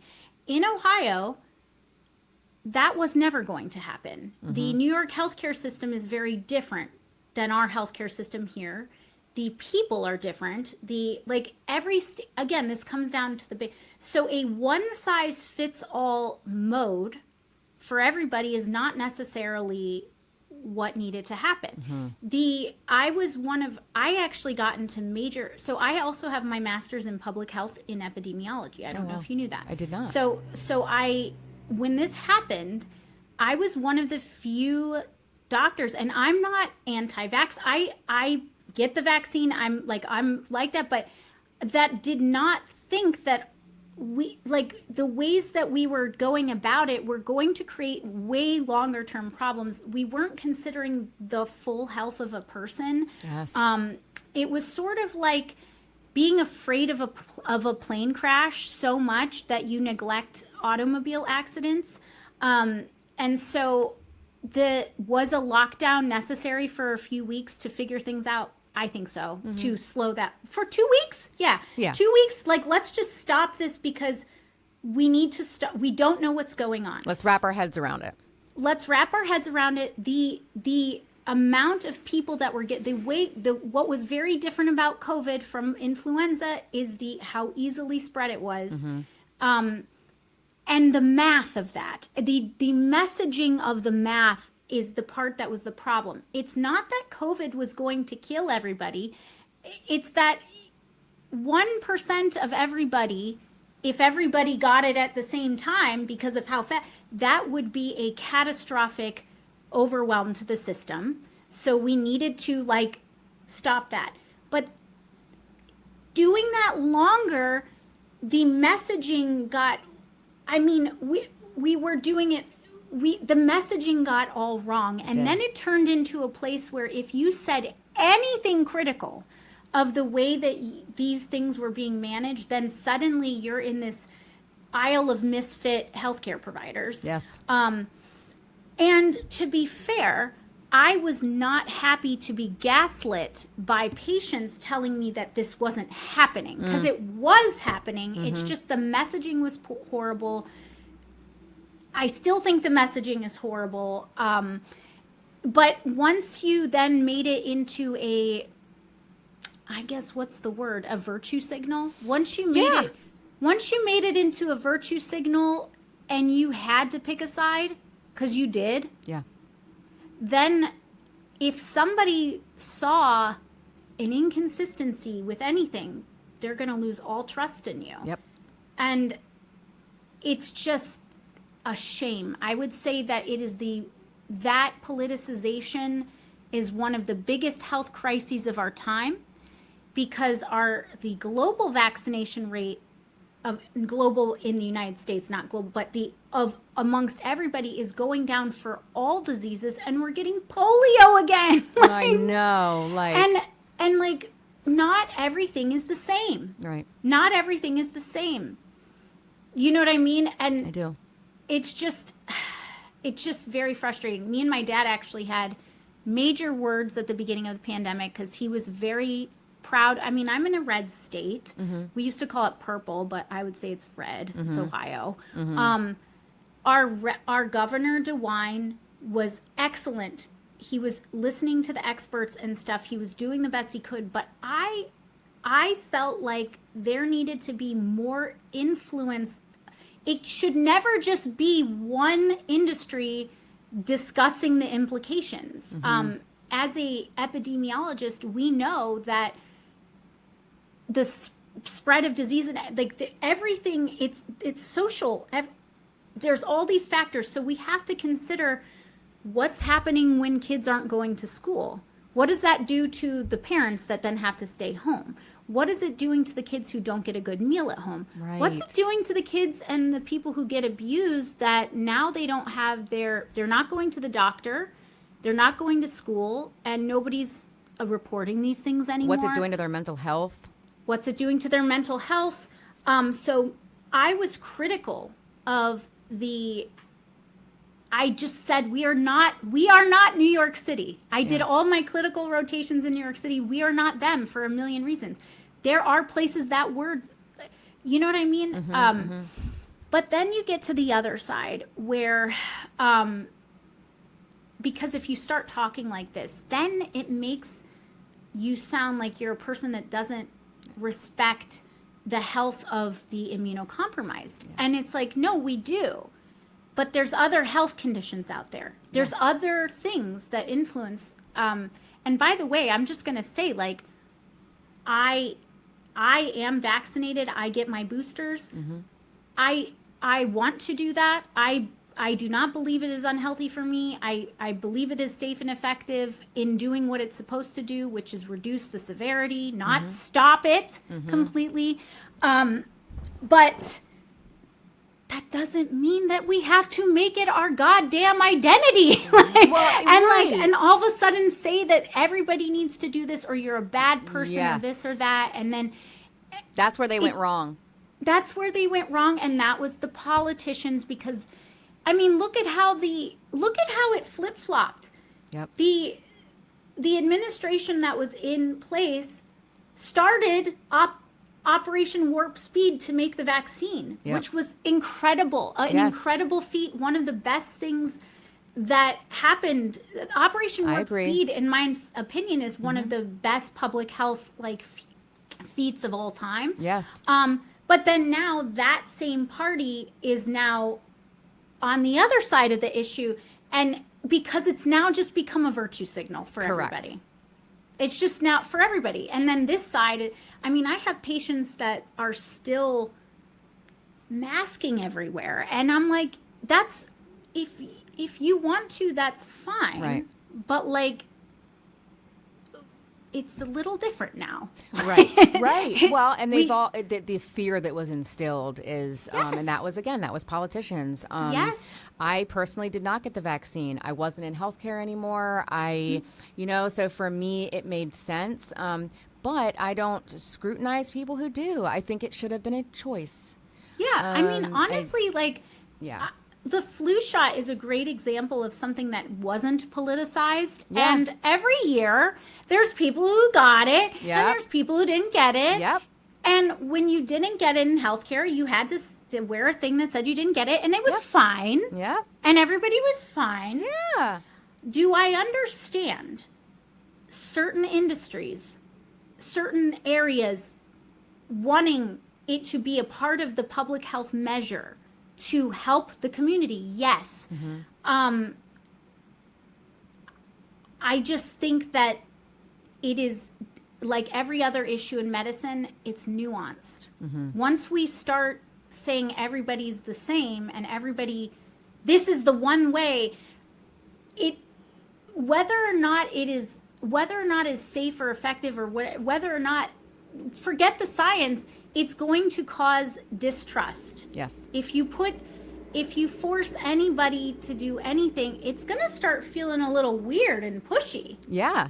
It's going to start feeling like that. And people are going to question it. Why are you forcing me to do this? And then they start thinking that there's ulterior motives. And I think there were in many cases. I think, for some people there were. Yeah. I can tell you, I didn't get any of those.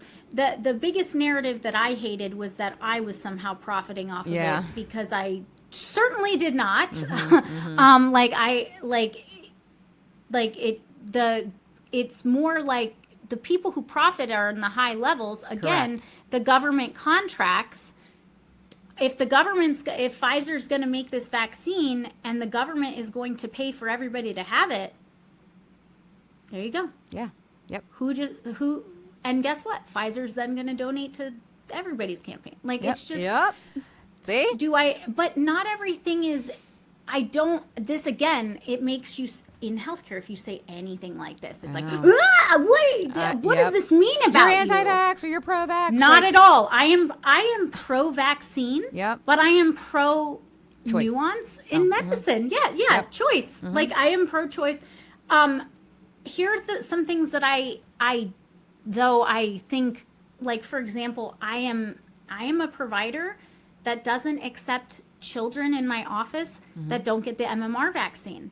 Now, I'll tell you why. Because measles can kill a newborn baby. And we are having a huge rise in measles in central Ohio, and that baby can't be protected, and I cannot trust that. And measles is so spreadable.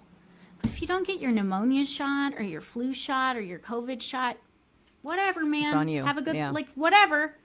If you don't get your meningitis shot, if you don't get your HPV shot, fine. The MMR shot, the MMRV for me is a thing as a public health person, because of what it does to the people around you. And I mean, but it's nuanced, right? But Yeah, I agree. I don't think you're a bad person if you don't do it, but it's just that I have to make my decisions as a business owner as well, and how I'm going to protect my patients. And I was very concerned about that rise. And I actually have a picture of a little baby that recently just had chicken pox, because she's only had her one she's 1 year old, and there's a huge chickenpox outbreak. It developed secondary impetigo. I mean, this poor little baby is miserable and is gonna have scars all over her. And I don't want that in my office. But I don't blame you. But it's like, you can, I'm sure there's an office for you then. Sure, yeah. And You like know? I mean, I'm vaccinated for everything else. I've always gotten my flu shot every year, you know, so I'm not anti-vax or against vaccines either. But for me, it was a personal decision, and you know, again, that's what it should have been for everybody. A decision between them and their doctor. But once again, yes, you're right. We allowed politicians to enter the realm and play on everybody's emotions, and they did the most bizarre things, some of them, Yes. trying to push people into this decision, and it just pushed a lot of people away from the Yes. system altogether. Yes. So good and bad came out of that. I think, again, people are taking their Mostly health a little bad. bit more seriously, but yeah, mostly bad. Now you've got people who will not enter Western medicine space anymore because they have zero trust for it. And that to me is sad. I know there's a lot of people out there who believe it's one or the other, but I think that every case it should be treated There isn't. individually. Right. Like Yes. if Western medicine works for you, great. And if you can incorporate some holistic modalities, wonderful. There's a place for prescription medicine. There's, so I think that yeah. everybody should be practicing holistically. I have a problem with the functional medicine space owning the word holistic. I don't like that. I find that to be a little gaslighty to all the doctors that are trying to do right by their patients and helping them create these healthy lifestyles. But do you know how it translates in 15 minutes? It translates to your BMI you're too fat. Yeah. Lose weight. Stop smoking. That's how all it you have translates. time for. Yeah. But what if you could be like, spend all the time that you need with a patient to really understand what they're going through? And that's what I'm so pumped about in direct primary care, is doing a real assessment of what we're doing. And there's going to be times when there's non-negotiables. You're going to have to pry my sugar-free Red Bull out of my cold, dead hands. You're going to have to pry it out of my cold, dead hands. But here's another fun trope of doctors. It's either quitting smoking altogether or not, or you might as well not quit smoking. Like, no, less cigarettes is better. Yes. What? Like, why are we doing that? And that's because it just becomes easier to oversimplify things. My biggest sadness for the people that we lost in Western medicine is the difficulty that they're going to face in the world that is full of charlatans and snake oil salesmen exploiting them. When there's plenty of people that are doing a great job, there are also plenty of people who are not doing a great job. And those people are going to make them feel heard. And just being heard alone makes people trust you. And so you might start paying a lot of your money that doesn't need to be paid for. That's what scares me. We should have the time in medicine, especially primary care, to have these complex conversations about lifestyle. It is literally the most important thing that affects your health, in addition to your genetics, which we're still learning about. So It's wonderful to hear you say that, honestly. It's wonderful to hear you say that. I'm glad. Yeah. Yeah, because you don't, and again, it comes down to time. It is not that these doctors are good or bad. It's the time. It's the time. And then you just kind of turn into a person that says things that, like, here's a really great example of something that I had to learn recently. I had not been up to date about all the new evidence about hormone replacement therapy in women. Like, that was never something that I was intentionally like going, I'm not going to do this because I was just like, I was basically similar to gender-affirming care, using hormones in children that I'm not comfortable with because I didn't have the time or energy to invest my understanding. And the idea of me causing a breast cancer in somebody was terrifying. To the point where the simple thing for me to do is to say, I don't do it. But that's not really who I am. That's not who I am at all. In fact, like, I believe that in informed consent, at some point, why not? Maybe it is going to cause endometrial cancer. Maybe you would rather that risk as a patient and accept that risk than live in misery from your postmenopausal symptoms. And that is also a sexist area of our society where men have these options and then women are just SOL. Yep. You know what I mean? I do. I do. And so, yeah, I think the time that's robbed from us as physicians is also robbed from us in the area to stay up to date. If you have me back ever, I can talk to you I'd about love to. the numerous medical board investigations I've had against me. Oh my gosh, no way. Numerous. And they're bad sounding. They're bad. And they were all dismissed because they were asinine. And what prompted them? I know. I mean, and I know we've been. I'll talk about one of them. Okay. Yeah. So when my boyfriend was in the catastrophic motorcycle accident, and I told you he had no medical physician, there was no internal medicine doctor on his case. There wasn't even an ICU doctor on his case. It was just the trauma surgery team. And this was a person who was in septic shock on a ventilator, had intra-abdominal abscesses, blood clots. He had more than just traumatic injury. The complex medical needs of him were not able to be managed by the surgery team, yet they repeatedly refused to do a medicine consult. And I believe there's an ego-driven thing. We can handle this. Very common in medicine. And part of it is because we know we can handle it intellectually, but what we have to acknowledge is that we can't handle it from a bandwidth standpoint. Yes. And that's something that it takes, like, and then the other thing is that we're indoctrinated to say we need to reduce the cost of care. We can't have another doctor on this system. We have to reduce the cost of care.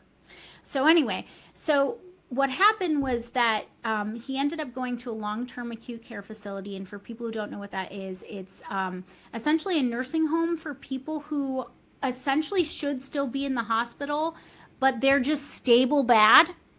So they're just they're just bad, but like they're just going to stay that way. Nothing major is shifting in one direction or the other. They almost killed him there. Oh my gosh. And so when he got readmitted, he was going to go to the trauma surgery team again. And I was like, this can't happen. His primary care physician couldn't do anything about it. So I worked for a company that had hospitalists in the system that took care of our patients when they were hospitalized.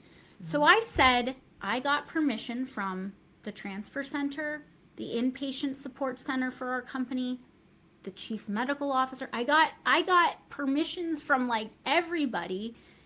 I said, can we put my name as his PCP so that he can just automatically be on our hospital service? And they were all like, absolutely. And I'm like, I'm not going to do it. Like, I just want to make sure he has eyes on him. And when he's done, we'll have him established with one of our physicians. Years later, 2 years later, I'm getting a subpoena for medical records from the medical board. And the allegation is multiple acts of sexual misconduct with a patient. Oh, you're kidding me. And the patient was my ex-boyfriend. Oh. And I was like, what? Now, a lot of people think he did something. Okay. He did nothing. Oh. You can never know. That was my first thought. Nope.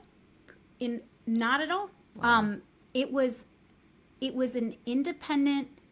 You can never know as a physician what happened.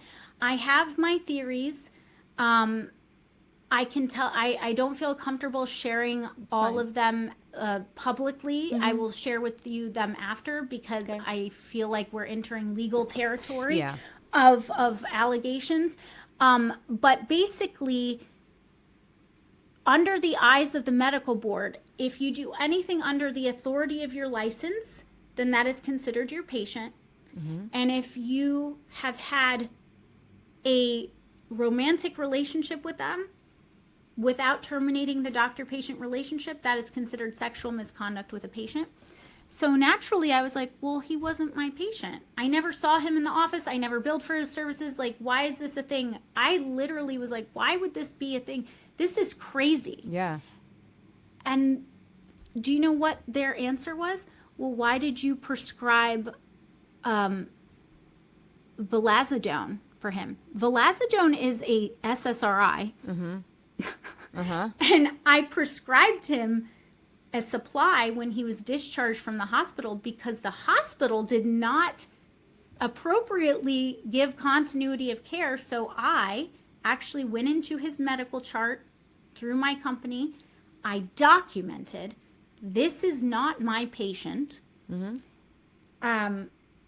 He needs to establish medical care.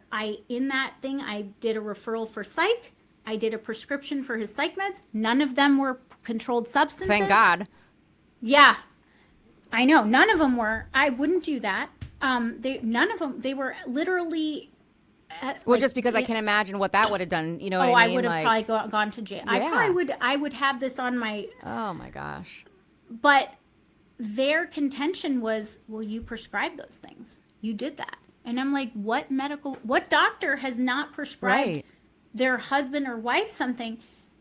And my lawyer was like, but they're not the ones being investigated. You are. But there's no law that says you can't prescribe those things, right? There's no law that says you can't prescribe that to your loved one. So the way that they were getting at me, I do believe I was targeted. That's all I'll say. I believe I was targeted. And the way that they did that was through sexual misconduct with a patient. And by the way, that investigation is what prompted me. This was after my mom had died. Oh. I lost my boyfriend. Love him deeply. He is not mentally well. We just can't have I'll love him forever but I lost my relationship. I lost my mom. I was in $250,000 of debt to my practice. My patients distrusted me, some of them, like from the global concept of what a physician was. And then now I'm going to have my livelihood stripped away and my reputation that I built as a physician. And it's going to look as multiple acts of sexual misconduct with a patient. That's when I started my TikTok, Dr. Leila is sad. That's when I started it. And it was just a means for me to Get your story out there. Get your feelings out. to just like I was hopeless. I was hopeless. That had to be very stressful. Oh, I mean, I have a whole. I lost hair. I mean, it was the worst thing that ever happened to me. But at the same time, it leveled me up. It put me then under scrutiny. If that had not happened, I would never have gotten to the point where I am now, leaving the system, because it catapulted me into a space where I was being scrutinized by my company in ways that it was similar to the conversation we were just having about, it's like, methinks you doth protest too much. Like, Yeah. why are you so worried about me saying this stuff? Why are you so worried about that? Yeah. And it just never made sense to me. And I thought they were on my side, and they weren't on my side. And I am telling my story and getting all these people who have much more knowledge than me and have their experiences. And that's when I went, and that's It all came together. all came together. I beat that, and I beat subsequent ones. I get targeted by people on the internet. They make complaints about me.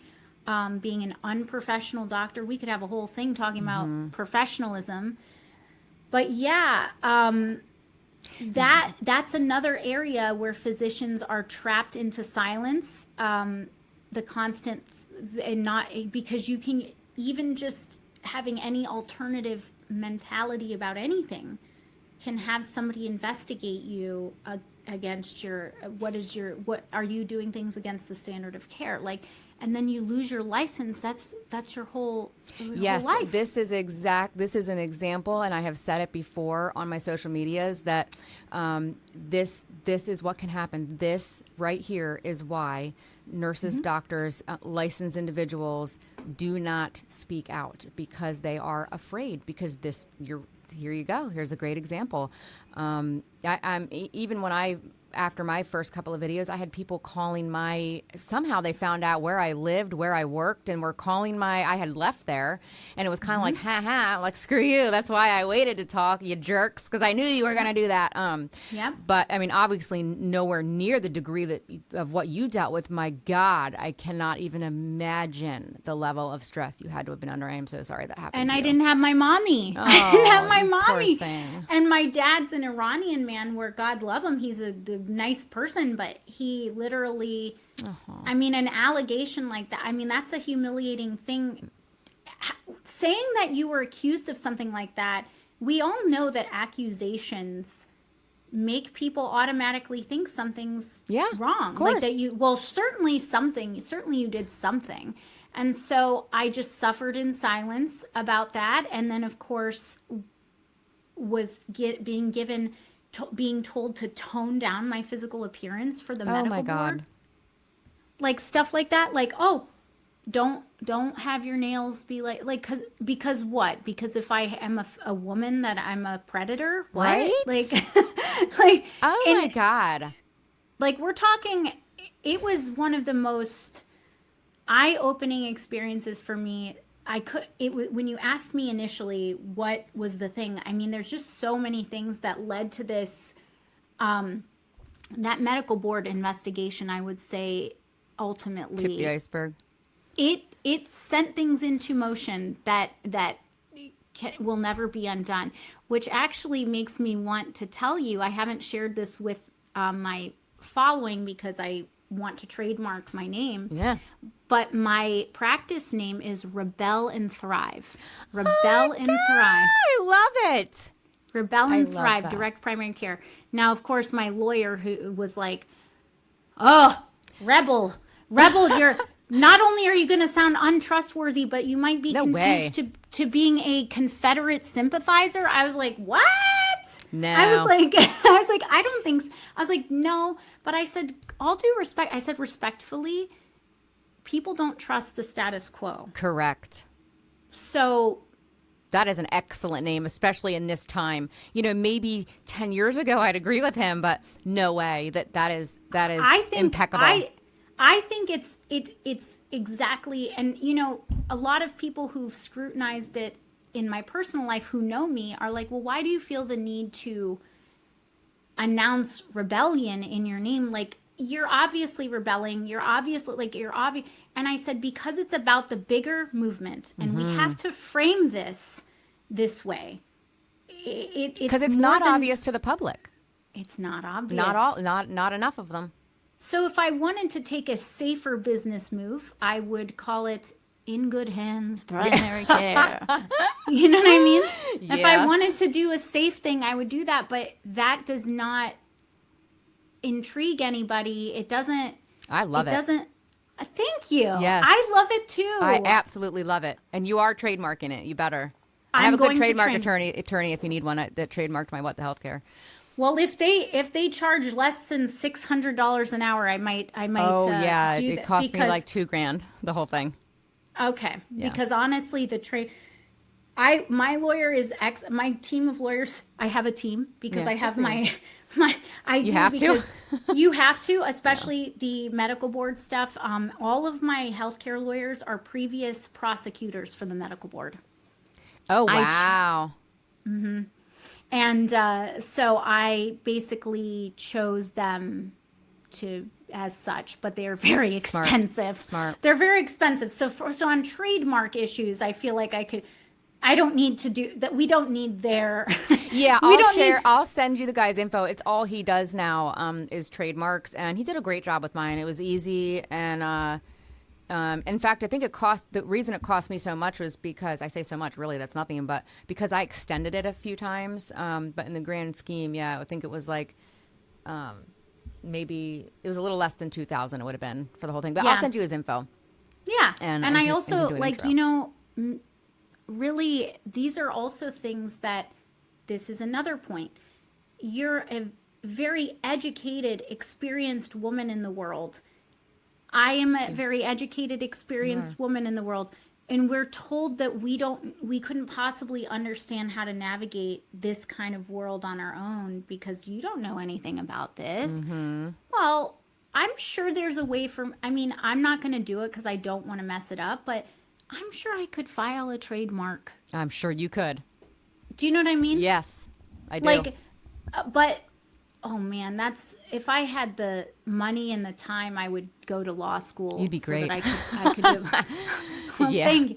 I'd be a scary person probably to a lot of people. To the corporations and we'll get there maybe. You might. We'll get there maybe, but yeah, I feel so affirmed that you said that, because the criticism I've been getting in my personal life about this name because of the discomfort people have with that idea. No, I think wonderful and impeccable timing, and you're right. They just don't get it. They don't get it, and that's okay. That's okay. That's not my demographic who I want, and there not for nothing. The whole point of direct primary care is I'm not trying to scale this to the whole world. Yeah. I want a small patient panel Yeah. that understands the mission, Yep. that wants to be a part of this, that wants to take my hand. Trust me, let's get out of this. Let's rebel together and let's thrive together. And that's what I want. I would love to see you too. And you touched on this a little bit ago, that you could, form some sort of group or create some sort of online course, something that you can help new providers coming out, or even providers that are ready to leave the system, and kind of help them get to that next step and how to create this. Because a lot of people probably don't do it because they just don't know where to begin. There's the other issue, which is actually another thing to another point you made. There is the Direct Primary Care Alliance. There are groups that do this, but do you know what? Doctors are boring. Yeah.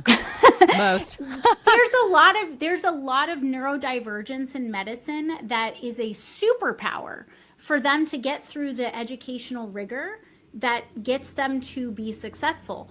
But it is one that makes both it difficult to engage with them in some matters without feeling kind of off-put, which if you understand that they're neurodivergent, you can have that. But a lot of people are in such a vulnerable position that they just think that somebody's yelling at that. It's just...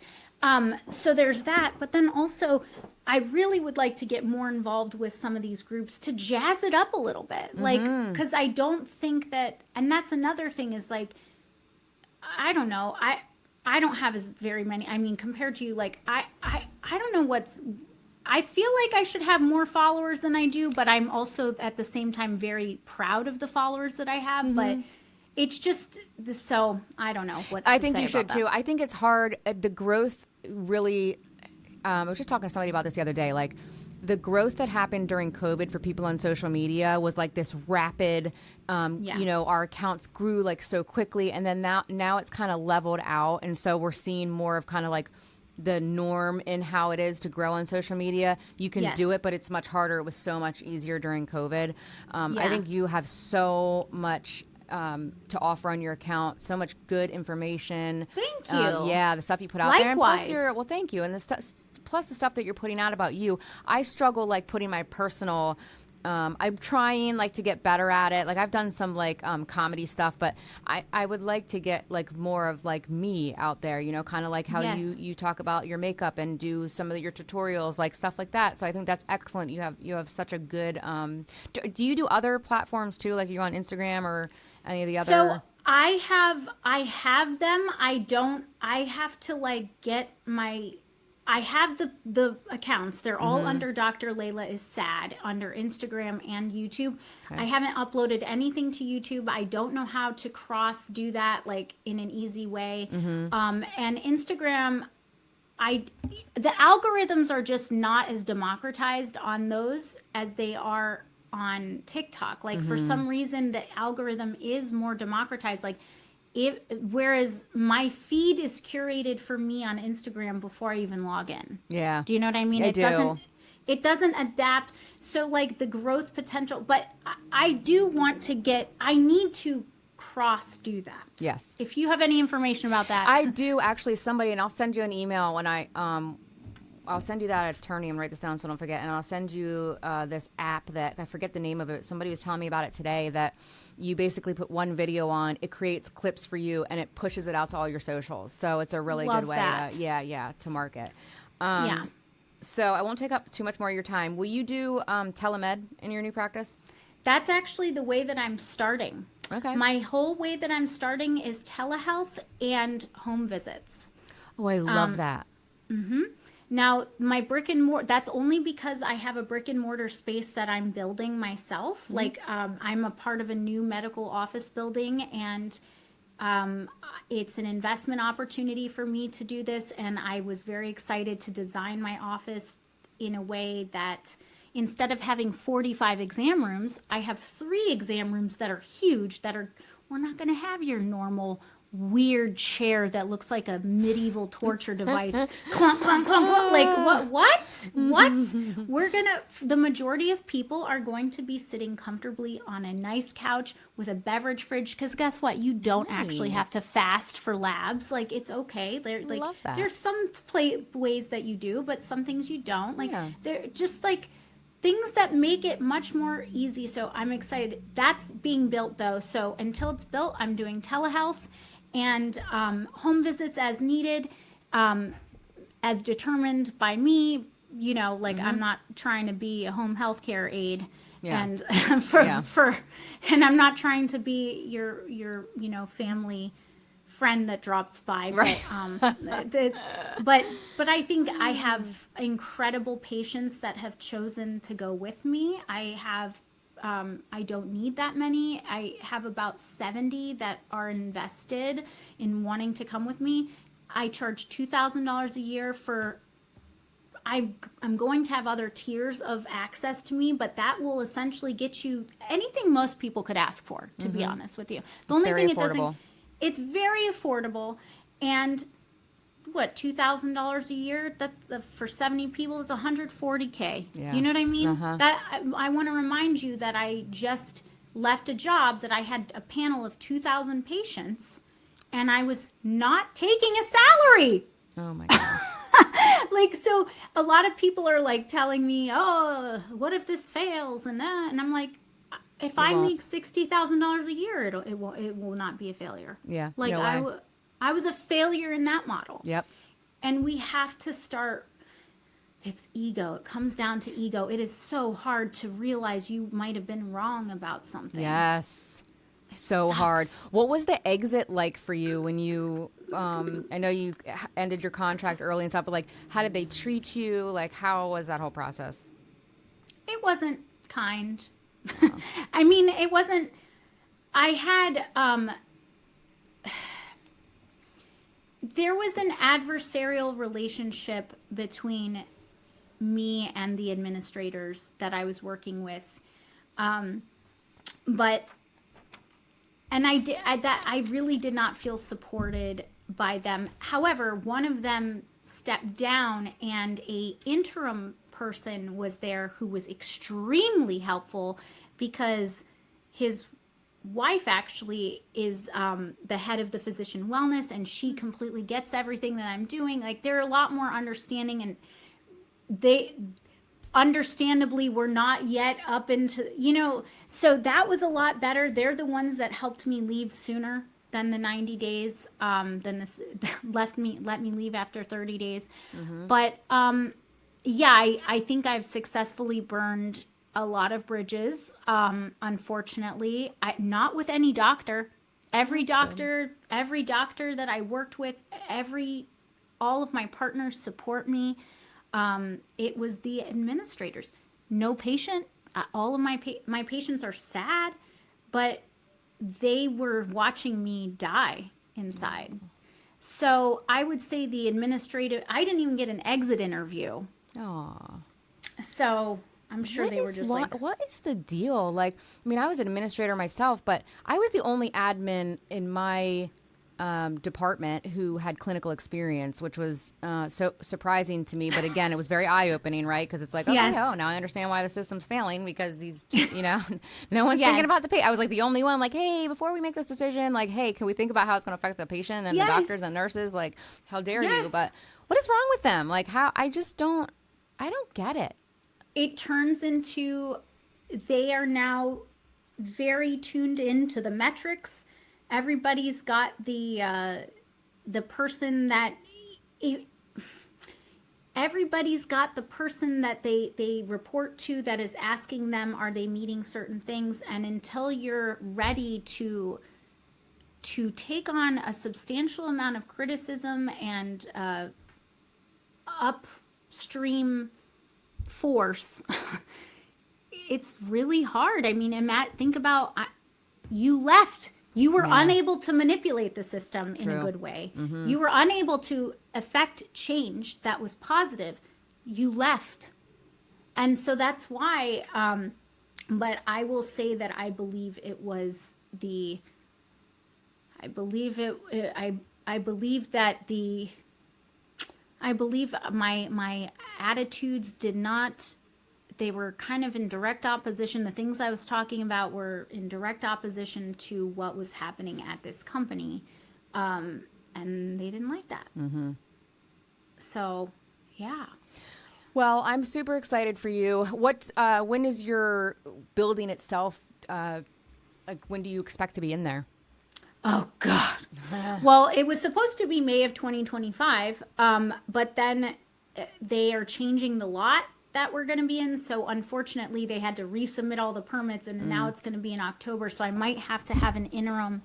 We're just going to see what happens. Yeah. I'm going to be seeing telehealth patients by the end of the year. It's just some legal things that I need to get settled. I just want to make sure I'm doing everything right, not leaving myself, especially because of the public persona. I don't want to leave myself vulnerable to having that taken away from me in any way.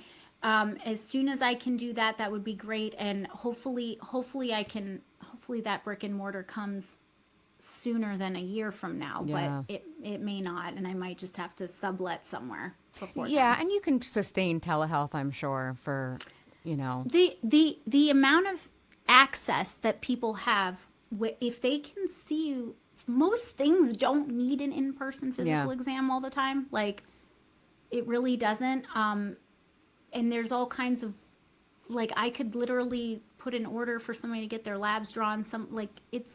It's going to be okay. And the home visit is available if I need it. I'm excited about that. I'm excited for you, and I'm excited for your patients. Are you taking new patients? I am. I mean, I am. I haven't technically, because the contracts aren't there, I haven't actually had anybody sign anything yet. So technically, yes, I'm taking new patients. Okay. How do they find you?